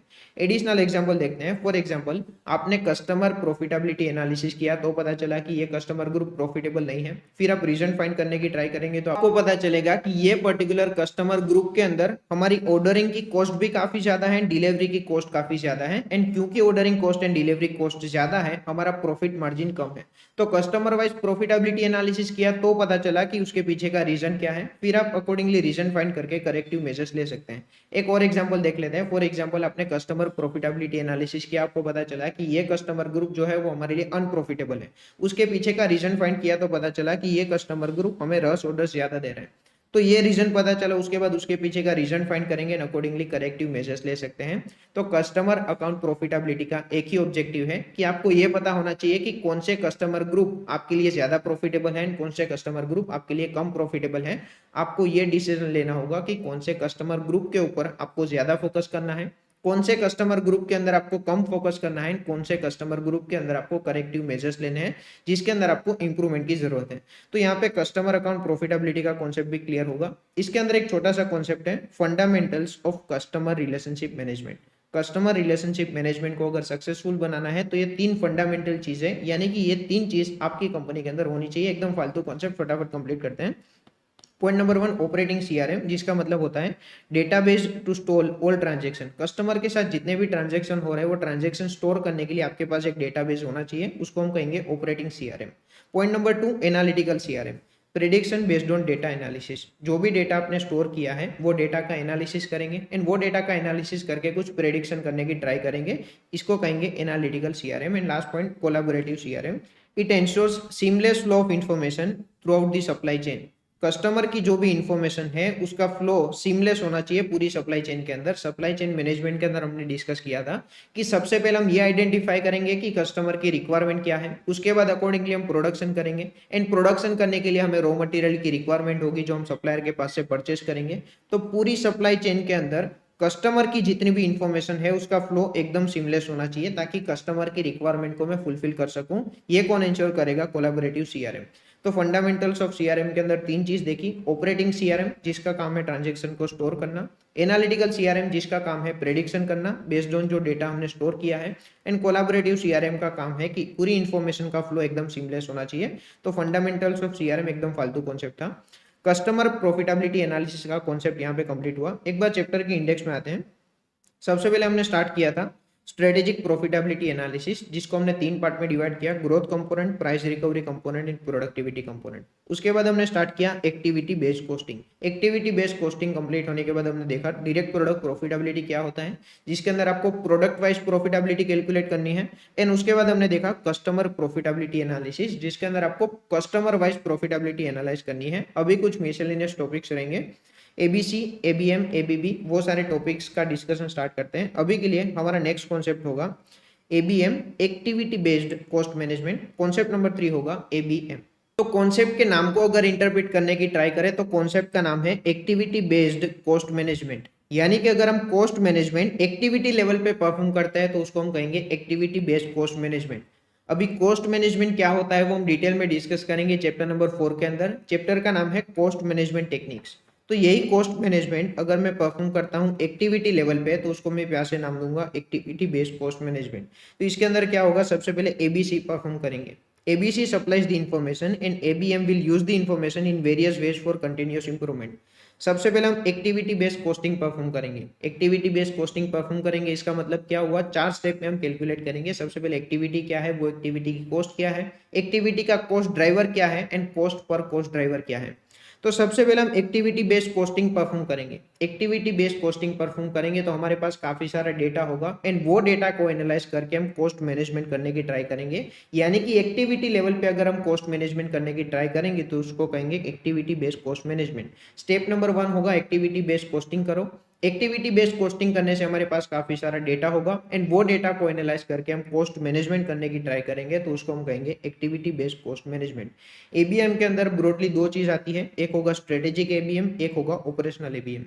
स्ट्रेटेजिक एबीएम का मतलब होता है doing right things and operational ABM का मतलब होता है डूइंग थिंग्स राइट। यहाँ पे हम डिसाइड करेंगे कि सही चीज करनी है, यहाँ पे हम डिसाइड करेंगे कि सही चीज को सही तरीके से करनी है। For example which product to be produce, वो हम डिसाइड करेंगे स्ट्रेटेजिक एबीएम के अंदर। कौन से प्रोडक्ट का बिजनेस करना है वो स्ट्रेटेजिक एबीएम डिसाइड करेगा एंड वो प्रोडक्ट को बिजनेस करने के लिए सही तरीका कौन सा होगा वो डिसाइड करेगा ऑपरेशनल एबीएम। वो प्रोडक्ट को प्रोड्यूस करने के लिए कौन कौन सी एक्टिविटीज परफॉर्म करनी होगी वो हम डिसाइड करेंगे स्ट्रेटेजिक एबीएम के अंदर एंड वो एक्टिविटीज को सही तरीके से परफॉर्म किया कैसे किया जाता है वो डिसाइड करेंगे ऑपरेशनल एबीएम के अंदर। इन शॉर्ट यहाँ पे डिसाइड करेंगे कौन सी चीज करनी है, यहाँ पे डिसाइड करेंगे कि वो चीज को सही तरीके से कैसे किया जाता है। सही चीज यहाँ पे सिलेक्ट करेंगे, वो सही चीज को सही तरीके से कैसे परफॉर्म किया जाता है वो ऑपरेशनल एबीएम के अंदर डिस्कस करेंगे। तो देखो एबीएम, एबीएम का मतलब हमने डिस्कस किया एक्टिविटी बेस्ड कॉस्ट मैनेजमेंट। तो कोई अगर मुझे पूछता है कि मुझे एक्टिविटी लेवल पे कॉस्ट मैनेजमेंट करना है तो मुझे प्रैक्टिकली क्या करना होगा, तो मैं उसको बोलूंगा कि एक्टिविटी बेस्ड मैनेजमेंट अगर करना है तो प्रैक्टिकली 3 चीज करनी होगी, cost driver analysis, activity analysis and performance analysis. Activity analysis definitely करना होगा। अगर मुझे एक्टिविटी लेवल पे कॉस्ट मैनेजमेंट करना है यानी कि एक्टिविटी की कॉस्ट कम करनी है तो डेफिनेटली मुझे एक्टिविटी को तो एनालाइज करना होगा। तो अगर एक्टिविटी लेवल पे मुझे कॉस्ट मैनेज करना है तो सबसे पहली चीज मुझे एक्टिविटी को एनालाइज करना होगा। सेकंड थिंग मुझे कॉस्ट ड्राइवर एनालिसिस करना होगा, यानी कि ये एक्टिविटी की कॉस्ट को ड्राइव कौन कर रहा है, यानी कि ये एक्टिविटी की कॉस्ट का कॉस्ट ड्राइवर क्या है, वो कॉस्ट ड्राइवर को मुझे डिटेल में एनालाइज करना होगा। यानी कि एक्टिविटी लेवल पे मुझे कॉस्ट मैनेजमेंट करना है तो एक्टिविटी को डिटेल में एनालाइज करना होगा, एक्टिविटी का कॉस्ट ड्राइवर क्या है उसको डिटेल में एनालाइज करना होगा। अगर ये 2 चीज मैं करता हूं तो वो एक्टिविटी लेवल पे मैं कॉस्ट मैनेजमेंट कर सकता हूं। एंड में है परफॉर्मेंस एनालिसिस, वो भी क्या कहना चाहता है वो डिटेल में डिस्कस करेंगे। सबसे पहले स्टार्ट करते हैं कॉस्ट ड्राइवर एनालिसिस। तो कॉस्ट ड्राइवर का मतलब वापस एक बार, मेरी एक्टिविटी की कॉस्ट को ड्राइव कौन करेगा उसको मैं कहूंगा कॉस्ट ड्राइवर। तो मुझे सबसे पहले कॉस्ट ड्राइवर एनालिसिस करना होगा अगर मुझे एक्टिविटी की कॉस्ट को कम करना है।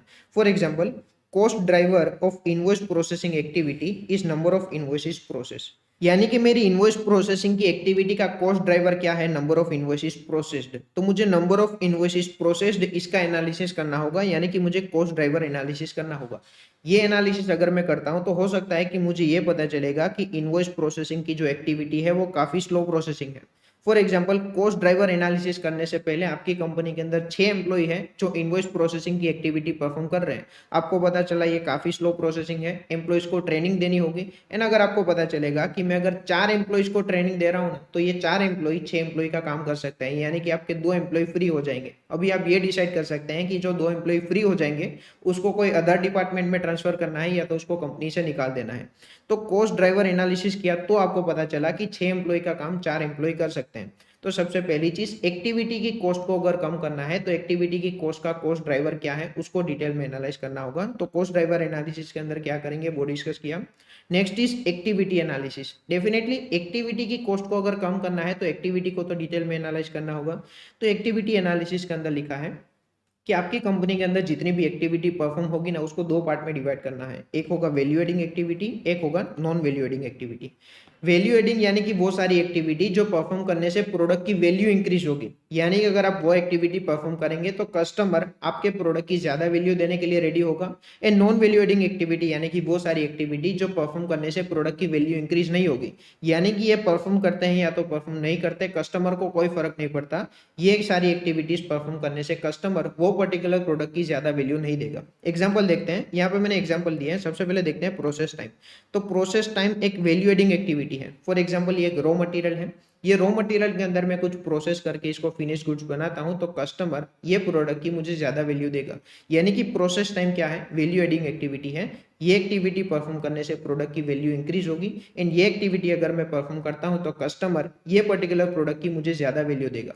तो वैल्यू एडिंग एक्टिविटी का एग्जांपल हमने देखा। अभी हम एग्जांपल्स देखते हैं नॉन वैल्यू एडिंग एक्टिविटीज के। नॉन वैल्यू एडिंग एक्टिविटीज के अंदर example number 1, waiting time. Waiting time का मतलब होता है रॉ मटेरियल या तो WIP को प्रोडक्शन स्टार्ट करने से पहले कितना वेट करना पड़ रहा है। तो कहने से वेटिंग टाइम कितना भी हो प्रोडक्ट की वैल्यू में कोई भी चेंज नहीं होता। वेटिंग टाइम कितना भी हो कस्टमर को कोई फर्क नहीं पड़ता। कस्टमर अगर पहले 100 रुपए दे रहा था तो वेटिंग टाइम के बाद भी 100 रुपए ही देगा, यानी कि वेटिंग टाइम की वजह से कोई भी वैल्यू एडिशन नहीं हो रहा। वेटिंग टाइम की एक्टिविटी मेरे लिए नॉन वैल्यू एडिंग एक्टिविटी है। Next is inspection time. तो इंस्पेक्शन की एक्टिविटी परफॉर्म करूं या तो ना करूं कस्टमर को कोई फर्क नहीं पड़ता, यानी कि इंस्पेक्शन की एक्टिविटी परफॉर्म करने से प्रोडक्ट की वैल्यू में कोई भी चेंज नहीं होता, यानी कि इंस्पेक्शन की एक्टिविटी भी मेरे लिए नॉन वैल्यू एडिंग एक्टिविटी है। Next is move time. Move time का मतलब होता है रॉ मटेरियल या तो WIP को एक मशीन में से दूसरे मशीन में मूव करने के लिए मुझे कितना टाइम लग रहा है। तो कहने से मूव टाइम भी मेरे लिए नॉन वैल्यू एडिंग एक्टिविटी है। ये एक्टिविटी परफॉर्म करने से प्रोडक्ट की वैल्यू में कोई भी चेंज नहीं होता, कस्टमर को कोई फर्क नहीं पड़ता मेरा मूव टाइम कितना है। Next is storage time. मैं ये पेन का स्टोरेज करूं या तो ना करूं कस्टमर को क्या ही फर्क पड़ता है। स्टोरेज करने की वजह से प्रोडक्ट की वैल्यू में कोई भी चेंज नहीं होता। अगेन स्टोरेज टाइम भी क्या है, नॉन वैल्यू एडिंग एक्टिविटी है। तो वैल्यू एडिंग एक्टिविटी यानी कि वो सारी एक्टिविटी जिसको परफॉर्म करने से प्रोडक्ट की वैल्यू इंक्रीज होगी, and non value adding activity यानी कि वो सारी एक्टिविटी जो परफॉर्म करने से प्रोडक्ट की वैल्यू में कोई भी चेंज नहीं होता, कस्टमर को कोई फर्क नहीं पड़ता मैं non value adding activity perform कर रहा हूँ या तो नहीं कर रहा हूँ। Next is manufacturing cycle time. Manufacturing cycle time का मतलब होता है कि value adding and non value adding activity सारी एक्टिविटीज का अगर मैं टोटल करता हूं तो उसको मैं कहूंगा manufacturing cycle time. Total time required for producing 1 unit. एक यूनिट को प्रोड्यूस करने में टोटल कितना टाइम लगता है, value adding and non value adding सारा टाइम मिला के एक यूनिट को प्रोड्यूस करने में जितना टाइम लगता है उसको मैं कहूंगा manufacturing cycle time. Manufacturing cycle efficiency का मतलब होता है कि मेरी कंपनी के अंदर जितना टोटल टाइम स्पेंड होता है वो टोटल टाइम में से कितना percentage time value adding activity में जा रहा है, यानी कि मेरा फॉर्मूला बनेगा value adding time divide by total time. Total time के अंदर आएगा value adding time plus non value adding time, यानी कि मेरा अल्टीमेट फोकस होगा कि ये फॉर्मूला को मुझे इंक्रीज करना है, ये परसेंटेज को मुझे इंक्रीज करना है। इन अदर वर्ड्स मुझे वैल्यू एडिंग टाइम को इंक्रीज करना है आउट ऑफ टोटल टाइम। इसके अंदर एक छोटा सा पॉइंट है कि company should try to maximise manufacturing cycle efficiency. Company को कोई भी डिसीजन लेना है तो वो डिसीजन इंप्लीमेंट करना चाहिए या तो नहीं करना चाहिए, वो डिसाइड करने के लिए कंपनी क्या करेगी, company simple manufacturing cycle efficiency calculate करेगी कि मैं अगर डिसीजन इंप्लीमेंट करता हूं तो डिसीजन इंप्लीमेंट करने के बाद मेरा मैन्युफैक्चरिंग साइकिल एफिशिएंसी क्या होगा, एंड डिसीजन इंप्लीमेंट करने से पहले मेरा मैन्युफैक्चरिंग साइकिल एफिशिएंसी क्या है। तो डिसीजन इंप्लीमेंट करने से अगर मेरा मैन्युफैक्चरिंग साइकिल एफिशिएंसी इंक्रीज हो रहा है, यानी कि मेरा वैल्यू एडिंग टाइम इंक्रीज हो रहा है, तो मुझे आइडियली क्या करना चाहिए, मुझे वो पर्टिकुलर डिसीजन को इंप्लीमेंट करना चाहिए। तो हमारा कॉन्सेप्ट था activity based cost management. Activity level पे हमें कॉस्ट मैनेजमेंट करना है, उसके अंदर हमने देखा कि हमें 3 चीज करनी होगी। सबसे पहले कॉस्ट ड्राइवर एनालिसिस करना होगा कि वो पर्टिकुलर एक्टिविटी का कॉस्ट ड्राइवर क्या है, वो कॉस्ट ड्राइवर को डिटेल में एनालाइज करना होगा। अगर हम करेंगे तो हम कॉस्ट मैनेजमेंट कर सकते हैं। सेकंड हमने देखा कि एक्टिविटी लेवल पे कॉस्ट मैनेजमेंट करना है तो एक्टिविटी को भी डिटेल में एनालाइज करना होगा। एक्टिविटी को डिटेल में एनालाइज करने का मतलब क्या हुआ, एक्टिविटी को 2 पार्ट में डिवाइड करना होगा, वैल्यू एडिंग एक्टिविटीज कितनी है and non value adding activities कितनी है। फिर आप नॉन वैल्यू एडिंग एक्टिविटीज को रिमूव कर सकते हैं, वही हमारा नेक्स्ट कॉन्सेप्ट है illustrative list to remove non value adding activity. ये सारी नॉन वैल्यू एडिंग एक्टिविटीज जो हमने डिस्कस की उसको रिमूव कैसे कर सकते हैं, कुछ एग्जांपल्स मैंने यहाँ पे दिए हैं। For example inspection time. Inspection time मेरी नॉन वैल्यू एडिंग एक्टिविटी है, तो इसको मैं रिमूव कैसे कर सकता हूँ? तो आइडियली मैं TQM कॉन्सेप्ट इंप्लीमेंट कर सकता हूँ, total quality management. Total quality management के अंदर क्या होगा, एक भी यूनिट ऐसा नहीं होगा जो डिफेक्टिव है। अगर एक भी यूनिट डिफेक्टिव नहीं है, वो मुझे अश्योरेंस है, तो फिर मुझे इंस्पेक्शन करने की कोई जरूरत नहीं है। तो इंस्पेक्शन टाइम जो कि नॉन वैल्यू एडिंग एक्टिविटी है, उसको अगर मुझे रिमूव करना है तो मुझे मेरी कंपनी के अंदर TQM इंप्लीमेंट करना चाहिए। नेक्स्ट एग्जांपल लेते हैं स्टोरेज टाइम। तो स्टोरेज टाइम एक नॉन वैल्यू एडिंग एक्टिविटी है, इसको मुझे अगर रिमूव करना है तो मैं जस्ट इन टाइम इंप्लीमेंट कर सकता हूँ। जस्ट इन टाइम के अंदर क्या होगा, जब मुझे मटेरियल की जरूरत होगी उसी टाइम पे मैं मटेरियल परचेस करूंगा। जस्ट इन टाइम को हम डिटेल में देखेंगे चैप्टर नंबर 3 के अंदर, पर जस्ट इन टाइम के अंदर होता है कि जब मुझे मटेरियल की रिक्वायरमेंट होगी ठीक उसी टाइम पे मैं मटेरियल परचेस करूंगा, यानी कि मटेरियल का स्टोर नहीं करूंगा। तो मैंने एक्टिविटी का एनालिसिस किया तो मुझे पता चला कि मेरा स्टोरेज टाइम काफी ज्यादा है, और स्टोरेज टाइम एक्चुअल में नॉन वैल्यू एडिंग एक्टिविटी है, यानी कि मेरा फोकस है कि ये नॉन वैल्यू एडिंग एक्टिविटी को मुझे रिमूव करना है। कैसे रिमूव कर सकता हूं? अगर मैं जस्ट इन टाइम इंप्लीमेंट करूंगा तो ये पूरी की पूरी एक्टिविटी को मैं रिमूव कर सकता हूं। एक और एग्जांपल देख लेते हैं, मूविंग टाइम। तो मूविंग टाइम मेरे लिए एक नॉन वैल्यू एडिंग एक्टिविटी है, तो मैं सेल्यूलर मैन्युफैक्चरिंग इंप्लीमेंट करूंगा। सेल्यूलर मैन्युफैक्चरिंग डिटेल में डिस्कस करेंगे चैप्टर नंबर 3 के अंदर, पर सेल्यूलर मैन्युफैक्चरिंग में जैसे ही इंप्लीमेंट करूंगा मेरा मूविंग टाइम ड्रास्टिकली रिड्यूस हो जाएगा। वो जब कॉन्सेप्ट देखेंगे तो क्लियर हो जाएगा। तो एक्टिविटी एनालिसिस के अंदर क्या होगा, एक्टिविटी को डिटेल में देखूंगा कि कौन सी वैल्यू एडिंग एक्टिविटी है एंड कौन सी नॉन वैल्यू एडिंग एक्टिविटी है। फिर मेरा फोकस होगा कि नॉन वैल्यू एडिंग एक्टिविटी को मुझे रिमूव करना है ताकि मेरी कॉस्ट कम हो सके। ABM के अंदर मेरा अल्टीमेट ऑब्जेक्टिव क्या है, एक्टिविटी लेवल पे मुझे कॉस्ट मैनेज करना है। तो यहाँ पे एक्टिविटी एनालिसिस का कॉन्सेप्ट क्लियर हुआ। यहाँ पे हमने नोट नंबर 1 देख ली, नॉन वैल्यू एडिंग एक्टिविटीज को कैसे रिमूव किया जाता है। नोट नंबर 2 के अंदर लिखा है, sometimes same activity can be value adding activity as well as non value adding activity. For example storage time की अगर मैं बात कर रहा हूँ तो अल्कोहल के लिए स्टोरेज टाइम एक वैल्यू एडिंग एक्टिविटी है। जनरल पॉइंट ऑफ व्यू से देखूं तो स्टोरेज टाइम एक नॉन वैल्यू एडिंग एक्टिविटी है, पर अल्कोहल के लिए स्टोरेज एक वैल्यू एडिंग एक्टिविटी है। उसका मैं जितना ज्यादा स्टोरेज करूंगा अल्कोहल की वैल्यू उतनी ही ज्यादा इंक्रीज होगी। तो storage time generally non value adding activity है, पर ये प्रोडक्ट के लिए ये particular activity value adding activity है। तो यहाँ पे जितनी भी एक्टिविटी दी है वो generally non value adding activity है, पर कोई स्पेसिफिक हो सकता है कि ये सारी एक्टिविटी वैल्यू एडिंग एक्टिविटी है। वो चीज नोट नंबर 2 के अंदर लिखी है।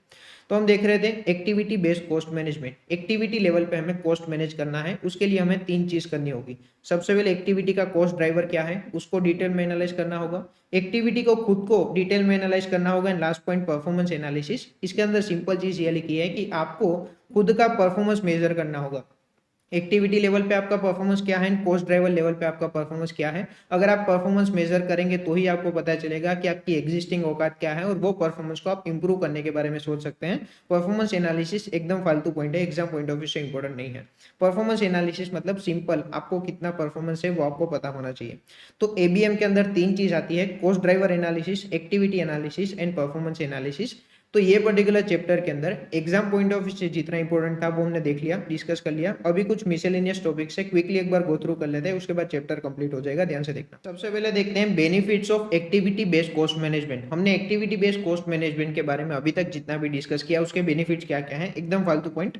सबसे पहले हमें पता चलेगा हमारी कॉस्ट क्या है। एक्टिविटी बेस्ड कॉस्ट मैनेजमेंट करने से सबसे पहले हमें ये आइडेंटिफाई होगा कि हमारी कॉस्ट कितनी है।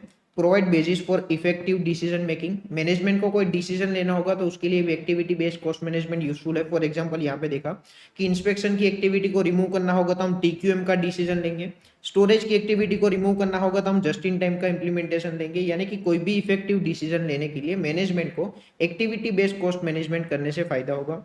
Provide basis for cost reduction. तो एक्टिविटी बेस्ड कॉस्ट मैनेजमेंट में हमने डिस्कस ही वही किया कि हम कॉस्ट रिड्यूस कर सकते हैं, कॉस्ट ड्राइवर एनालिसिस करके भी कॉस्ट रिड्यूस कर सकते हैं, एक्टिविटी एनालिसिस करके नॉन वैल्यू एडिंग एक्टिविटीज को रिमूव करके भी हम कॉस्ट रिडक्शन कर सकते हैं। एकदम फालतू पॉइंट है। एक्टिविटी बेस्ड कॉस्ट मैनेजमेंट के बेनिफिट्स क्या क्या है आप एक बार देखेंगे तो क्लियर हो जाएगा।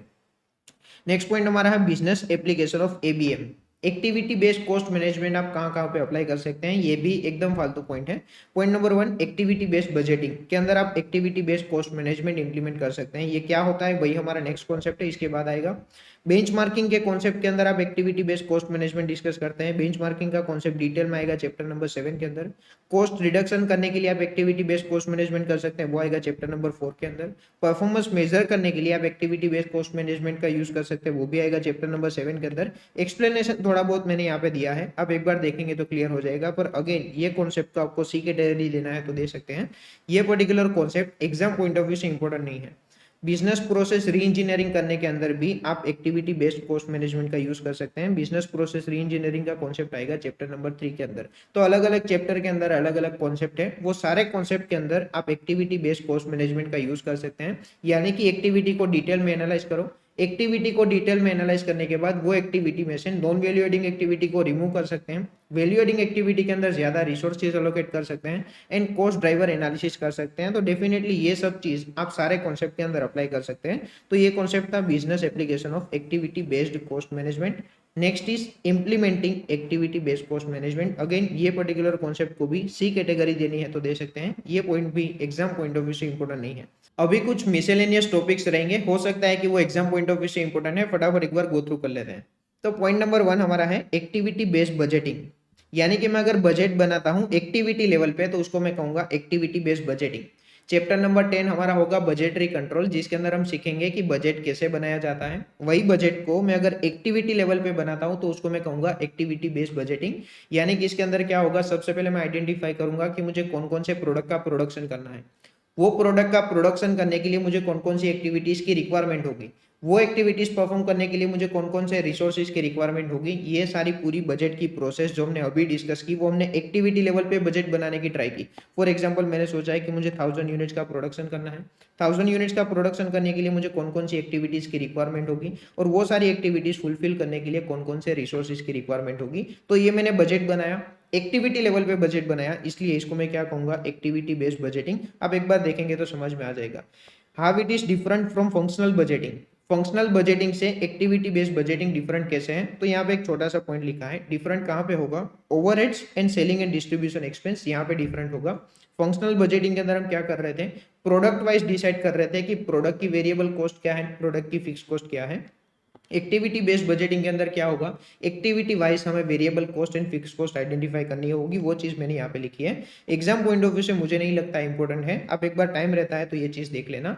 एक्टिविटी बेस्ड बजटिंग मतलब एक्टिविटी लेवल पे बजट बनाना, कैसे बनाया जाएगा वो मैंने यहाँ पे लिखा है, इसके बेनिफिट्स क्या क्या होंगे वो यहाँ पे लिखा है। एंड फंक्शनल बजटिंग से एक्टिविटी बेस्ड बजटिंग डिफरेंट कैसे है वो मैंने यहाँ पे लिखा है। सिर्फ एक डिफरेंस है, फंक्शनल बजटिंग के अंदर product wise variable and fix का बाइफर्केशन होगा, यहाँ पे activity wise variable and fix का बाइफर्केशन होगा।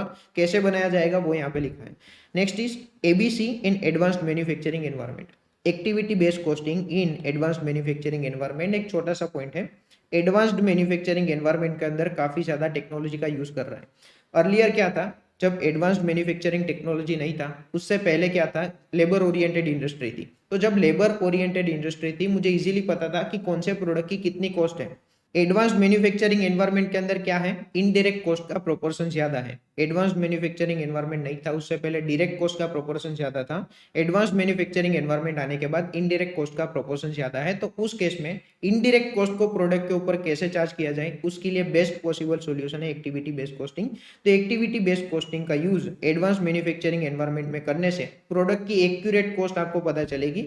एक्टिविटी बेस्ड कॉस्टिंग का यूज नहीं करेंगे तो प्रोडक्ट की एक्यूरेट कॉस्ट आपको नहीं पता चलेगी। प्रोडक्ट की एक्यूरेट कॉस्ट पता चलेगी तो आप अकॉर्डिंगली प्राइसिंग डिसीजन भी ले सकते हैं। तो एक्टिविटी बेस्ड कॉस्टिंग का एडवांस मैन्युफैक्चरिंग एनवायरनमेंट में जहां पे टेक्नोलॉजी का यूज ज्यादा है, जहां पे इनडायरेक्ट कॉस्ट ज्यादा है, जहां पे ओवरहेड्स का प्रोपोर्शन ज्यादा है, वहां पे एक्टिविटी बेस्ड कॉस्टिंग का यूज करना बेनिफिशियल होगा। नेक्स्ट कॉन्सेप्ट हमारा है एक्टिविटी फ्लेक्सिबल बजटिंग। तो फ्लेक्सिबल बजटिंग अगर मैं बनाता हूं एक्टिविटी वाइज, तो फ्लेक्सिबल बजटिंग का मतलब क्या हुआ, मेरा बजट रिजिड नहीं है। यानी कि अगर मैं बजट के नंबर्स में चेंज करता हूं तो मेरा पूरा बजट भी चेंज हो जाएगा, उसको मैं कहूंगा फ्लेक्सिबल बजटिंग। एंड यही बजट में अगर एक्टिविटी वाइज प्रिपेयर करता हूं तो उसको मैं कहूंगा activity flexible budgeting. For example मैंने 1000 यूनिट्स का बजट बनाया, बाद में मुझे पता चला कि एक्चुअल में 1000 यूनिट्स का प्रोडक्शन नहीं हुआ, एक्चुअल में 1500 यूनिट्स का प्रोडक्शन हुआ है। तो मैं सिर्फ प्रोडक्शन आउटपुट चेंज करूँ तो मेरा पूरा बजट इजीली मैं चेंज कर सकता हूँ, तो उसको मैं कहूँगा फ्लेक्सिबल बजटिंग। मुझे कभी भी देखना है कि बजट 1000 यूनिट्स का नहीं बल्कि 2000 यूनिट्स का होता है तो कैसा देखता, वो मैं अगर इजीली कर सकता हूँ तो उसको मैं कहूँगा फ्लेक्सिबल बजटिंग। और यही फ्लेक्सिबल बजटिंग अगर मैं एक्टिविटी वाइज प्रिपेयर करता हूँ तो उसको मैं कहूँगा एक्टिविटी फ्लेक्सिबल बजटिंग। नेक्स्ट हमारा कॉन्सेप्ट है काइजन बजटिंग। तो काइजन का कॉन्सेप्ट चैप्टर नंबर 3 के अंदर आएगा। काइजन का मतलब होता है कंटिन्यूअस इंप्रूवमेंट। तो बजट के अंदर अगर आप काइजन इंप्लीमेंट करते हैं, यानी कि बजट के अंदर कंटिन्यूअस इंप्रूवमेंट करने की ट्राई करते हैं, तो उसको हम कहेंगे काइजन बजटिंग। एक छोटा सा एग्जांपल यहाँ पे दिया है, cost per delivery for example है 1000। आपने बजट बनाया, आपको पता चला पर डिलीवरी की कॉस्ट आपकी कितनी है 1000 रुपीज। इसके अंदर आपको काइजन बजटिंग इंप्लीमेंट करना है, तो कैसे कर सकते हैं? As a part of kaizen budgeting, management expect to reduce per delivery cost by 0.4%। Management को क्या करना है? कंटिन्यूअस इंप्रूवमेंट करना है। तो प्रेजेंटली हमारे डिलीवरी की कॉस्ट कितनी है 1000 रुपीज। मैनेजमेंट बोल रहा है कुछ तो कंटिन्यूअस इंप्रूवमेंट करो, तो मैनेजमेंट ने टारगेट किया कि मुझे 0.4% से डिलीवरी की कॉस्ट को कम करना है। यानी कि नेक्स्ट बजट हमारा क्या होगा? बजटेड एक्टिविटी कॉस्ट हमारी होगी 996, यानी कि 0.4% से कम होगी। तो मैनेजमेंट ने क्या किया? बजटिंग के अंदर काइजन का कॉन्सेप्ट इंप्लीमेंट किया, बजटिंग के अंदर कंटिन्यूअस इंप्रूवमेंट करने का सोचा, इसलिए इसको क्या कहेंगे? Kaizen budgeting. एक बार देखेंगे तो समझ में आ जाएगा इसके बेनिफिट्स क्या क्या हैं और उसकी लिमिटेशंस क्या क्या है, वो मैंने यहाँ पे लिखी है, वो भी आप एक बार देखेंगे तो क्लियर हो जाएगा। एंड लास्ट कॉन्सेप्ट हमारा है एक्टिविटी बेस्ड कॉस्टिंग का आप डिसीजन मेकिंग टूल की तरह कैसे यूज कर सकते हैं। एक्टिविटी बेस्ड कॉस्टिंग को डिसीजन मेकिंग टूल की तरह कैसे यूज कर सकते हैं, उसके अंदर पॉइंट नंबर 1 है कॉस्ट मेजरमेंट। इसके अंदर कुछ समझाने की जरूरत नहीं है। एक्टिविटी बेस्ड कॉस्टिंग का यूज करेंगे तो डेफिनेटली आपको प्रोडक्ट की एक्यूरेट कॉस्ट पता चलेगी। एक्टिविटी बेस्ड कॉस्टिंग को इन्वेंट ही इसलिए किया गया है कि हमें प्रोडक्ट का एक्यूरेट कॉस्टिंग पता करना है। प्रोडक्ट की एक्यूरेट कॉस्ट मुझे पता होगी, यानी कि मेरा कॉस्ट मेजरमेंट प्रॉपर होगा, तो मैं प्रोडक्ट की सेलिंग प्राइस भी एक्यूरेटली कैलकुलेट कर सकता हूं। तो कॉस्ट मेजरमेंट के अंदर कुछ समझाने की जरूरत नहीं है। Next is decision making. Activity based costing का आप डिसीजन मेकिंग टूल की तरह कैसे यूज कर सकते हैं। फॉर एग्जांपल आपको एक्सपांशन डिसीजन लेना है, तो एक्सपांशन का डिसीजन लेते टाइम आप एक्टिविटी बेस्ड कॉस्टिंग का यूज कर सकते हैं। फॉर एग्जांपल आपको एक्सपांशन डिसीजन लेना है कि आपको नया प्रोडक्ट लॉन्च करना है, तो अगर आप एक्टिविटी बेस्ड कॉस्टिंग का यूज करेंगे तो आपको क्लियरली पता चलेगा कि आप जो नया प्रोडक्ट का लॉन्च करने वाले हैं, नया प्रोडक्ट एक्सपांड करने वाले हैं, वो प्रोडक्ट का प्रोडक्शन करने के लिए कौन कौन सी एक्टिविटी परफॉर्म करनी होगी और वो पर्टिकुलर एक्टिविटी की कॉस्ट कितनी होगी। यानी कि एक्टिविटी बेस्ड कॉस्टिंग का यूज करेंगे तो आपको क्लियरली पता चलेगा कि जो आपने नया प्रोडक्ट लॉन्च किया है उसके बेसिस पे आपको कितना एडिशनल खर्चा होगा। यानी कि burden created by new product is correctly reflected under ABC. अगर आपके पास प्रॉपर डेटा होगा तो आप डिटेल में एनालिसिस कर सकते हैं कि आपको एक्सपेंशन का डिसीजन लेना चाहिए या तो नहीं लेना चाहिए। Next is human resource decision. आपकी कंपनी के अंदर काफी सारे एम्प्लॉइज है और काफी सारे लेबर्स है, वो सारे एम्प्लॉइज एंड वो सारे लेबर्स यानी कि ह्यूमन रिसोर्स का प्रॉपर डिसीजन कर सकते हैं अगर आपने एक्टिविटी बेस्ड कॉस्टिंग इंप्लीमेंट किया है तो। For example activity based costing आपने किया तो आपको पता चला कि कौन कौन सी एक्टिविटी ऐसी है जो आप अच्छे से परफॉर्म कर सकते हैं एंड कौन कौन सी एक्टिविटी है जो आप अच्छे से परफॉर्म नहीं कर सकते। यानी कि आप ये डिसाइड कर सकते हैं कि आपको इन हाउस प्रोडक्शन करना है या तो आउटसोर्सिंग करना है। अगर इन हाउस प्रोडक्शन करना होगा तो उस हिसाब से ह्यूमन रिसोर्स को हायर करना होगा, एंड अगर आउटसोर्सिंग करना होगा तो उस हिसाब से ह्यूमन रिसोर्स को हायर करना होगा। सबसे पहले आपको ये पता होना चाहिए कि आप कौन कौन सी एक्टिविटी अच्छे से परफॉर्म कर सकते हैं एंड कौन कौन सी एक्टिविटी अच्छे से परफॉर्म नहीं कर सकते। वो आप कैसे आइडेंटिफाई करेंगे? एक्टिविटी बेस्ड कॉस्टिंग का यूज करके आइडेंटिफाई करेंगे। एंड एक बार आपने ये आइडेंटिफाई किया उसके बाद आप ह्यूमन रिसोर्स का डिसीजन ले सकते हैं। तो एक्टिविटी बेस्ड कॉस्टिंग का आप ह्यूमन रिसोर्स डिसीजन में कैसे यूज कर सकते हैं वो भी हमने डिस्कस किया। अगेन ये पर्टिकुलर कॉन्सेप्ट मुझे नहीं लगता एग्जाम पॉइंट ऑफ व्यू से इंपॉर्टेंट है, इसको अगर अभी के लिए सी कैटेगरी देनी है तो दे सकते हैं।